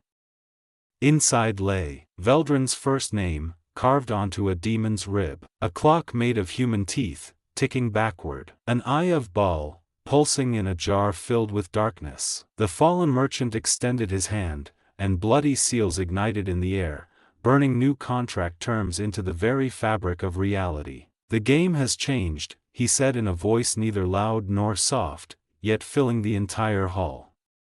"Now we play by my rules." In the corner of the hall, unseen, the beggar golem noted the first point of the new contract in its ledger of debts. Its invisible runes glowed crimson, reflecting in the wide-open eye of Baal. The auction had only just begun. Chapter 4, Part 6, auction without invitation. The candlelight in the abandoned temple flickered as the fallen merchant's black cloak spread like the wings of a night bird. The 4 golems, mere shadows in the corners moments before, materialized with a dull thud, their obsidian armor reflecting the magical lamps in 1,000 tiny sparks. "We do not wait for invitations," the merchant's voice was dry as the rustling pages of an ancient manuscript. "We trade now." From the darkness emerged the first display, bearing weapons that stole the breath from onlookers. Blackrazor lay on a velvet cushion, its blade undulating like a living thing, sometimes taking the shape of a wolf's maw that snarled at the gathered. Beside it, Chaosbringer vibrated, its edge oozing every color of existence, casting a rainbow on the floor that seemed to lead nowhere. "Each of these blades remembers more battles than your bloodlines." The fallen merchant traced a finger along Blackrazor, and the weapon howled as if responding to his touch. Several mages instinctively stepped back, hands reaching for protective amulets. With a loud crack, a stand of armor appeared.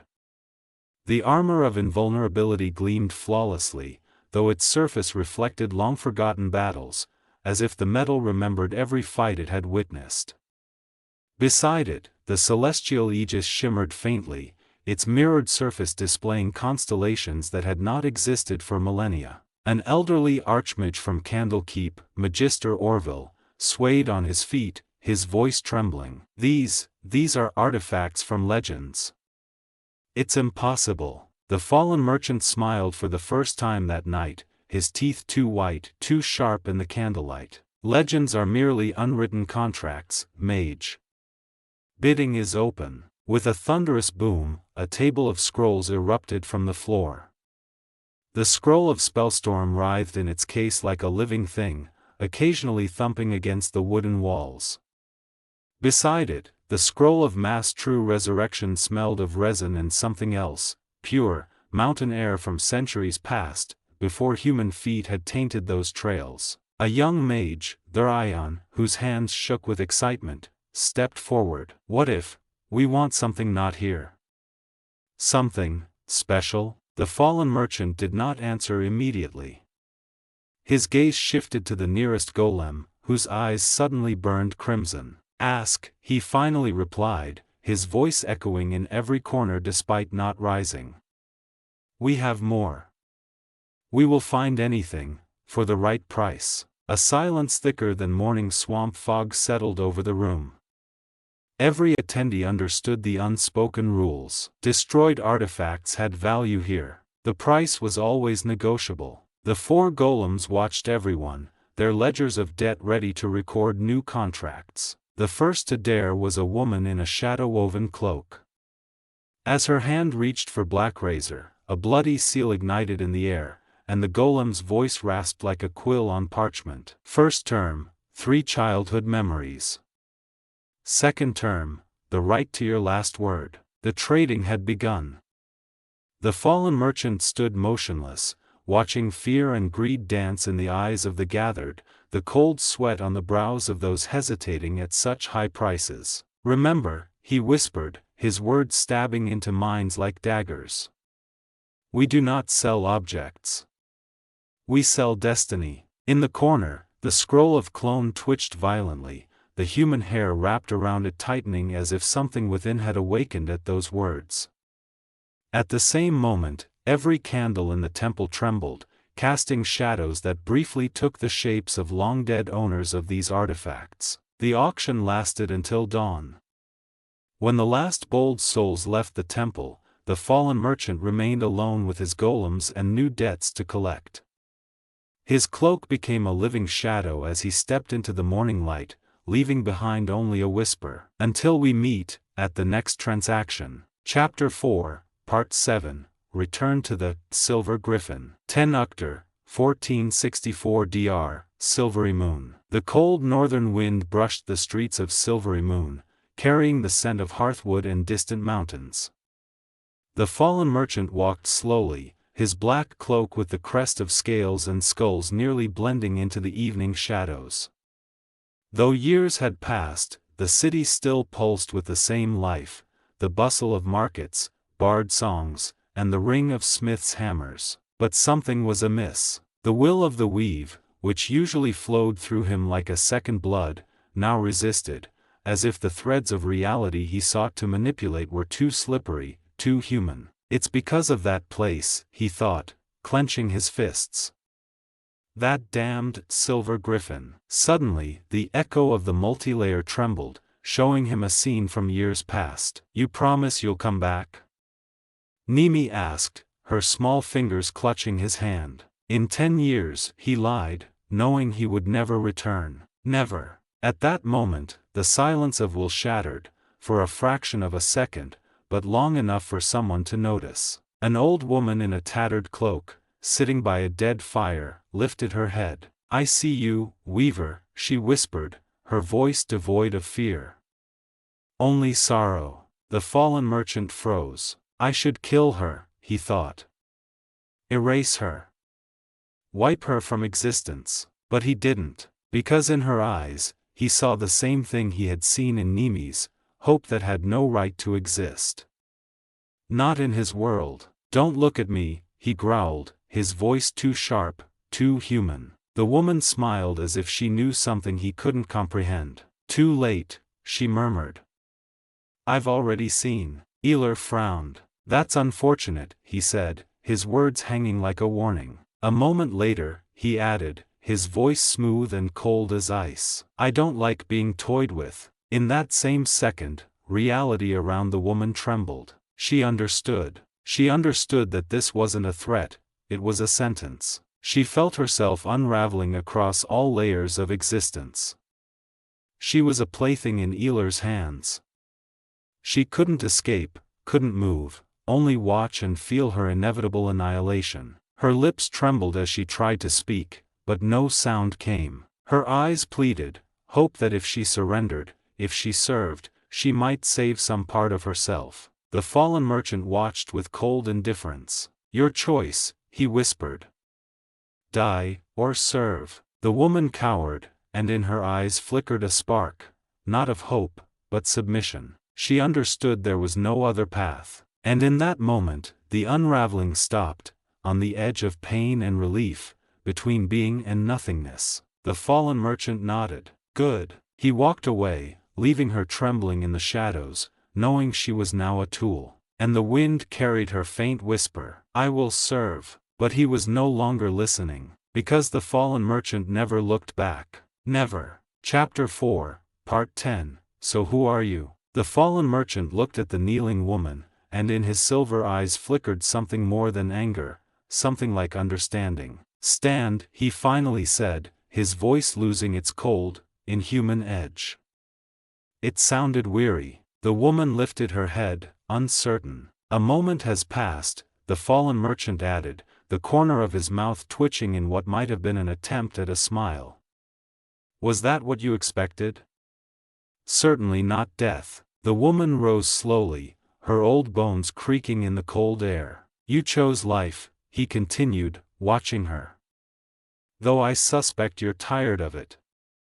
That's why you sought me. She remained silent, but her eyes spoke for her. In some way, you don't want to be alone, he went on, his words cutting like a knife but not killing. But solitude didn't choose you. You chose it. He turned, his cloak rustling softly. I fight the same battle, he admitted, his voice tinged with something like a confession. As the fallen merchant, I chose solitude. And the company of golems to carry me through life. He paused, as if wrestling with something within. But the other part of me, the hidden one, wants something entirely different.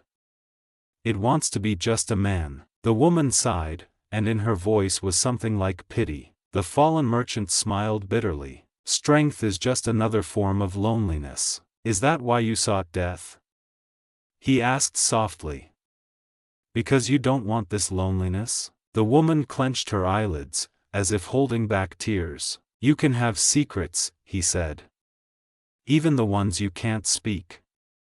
But what does it matter if you have no one, or nothing to protect with them? He stepped closer, his voice almost gentle. But do you know what we truly are?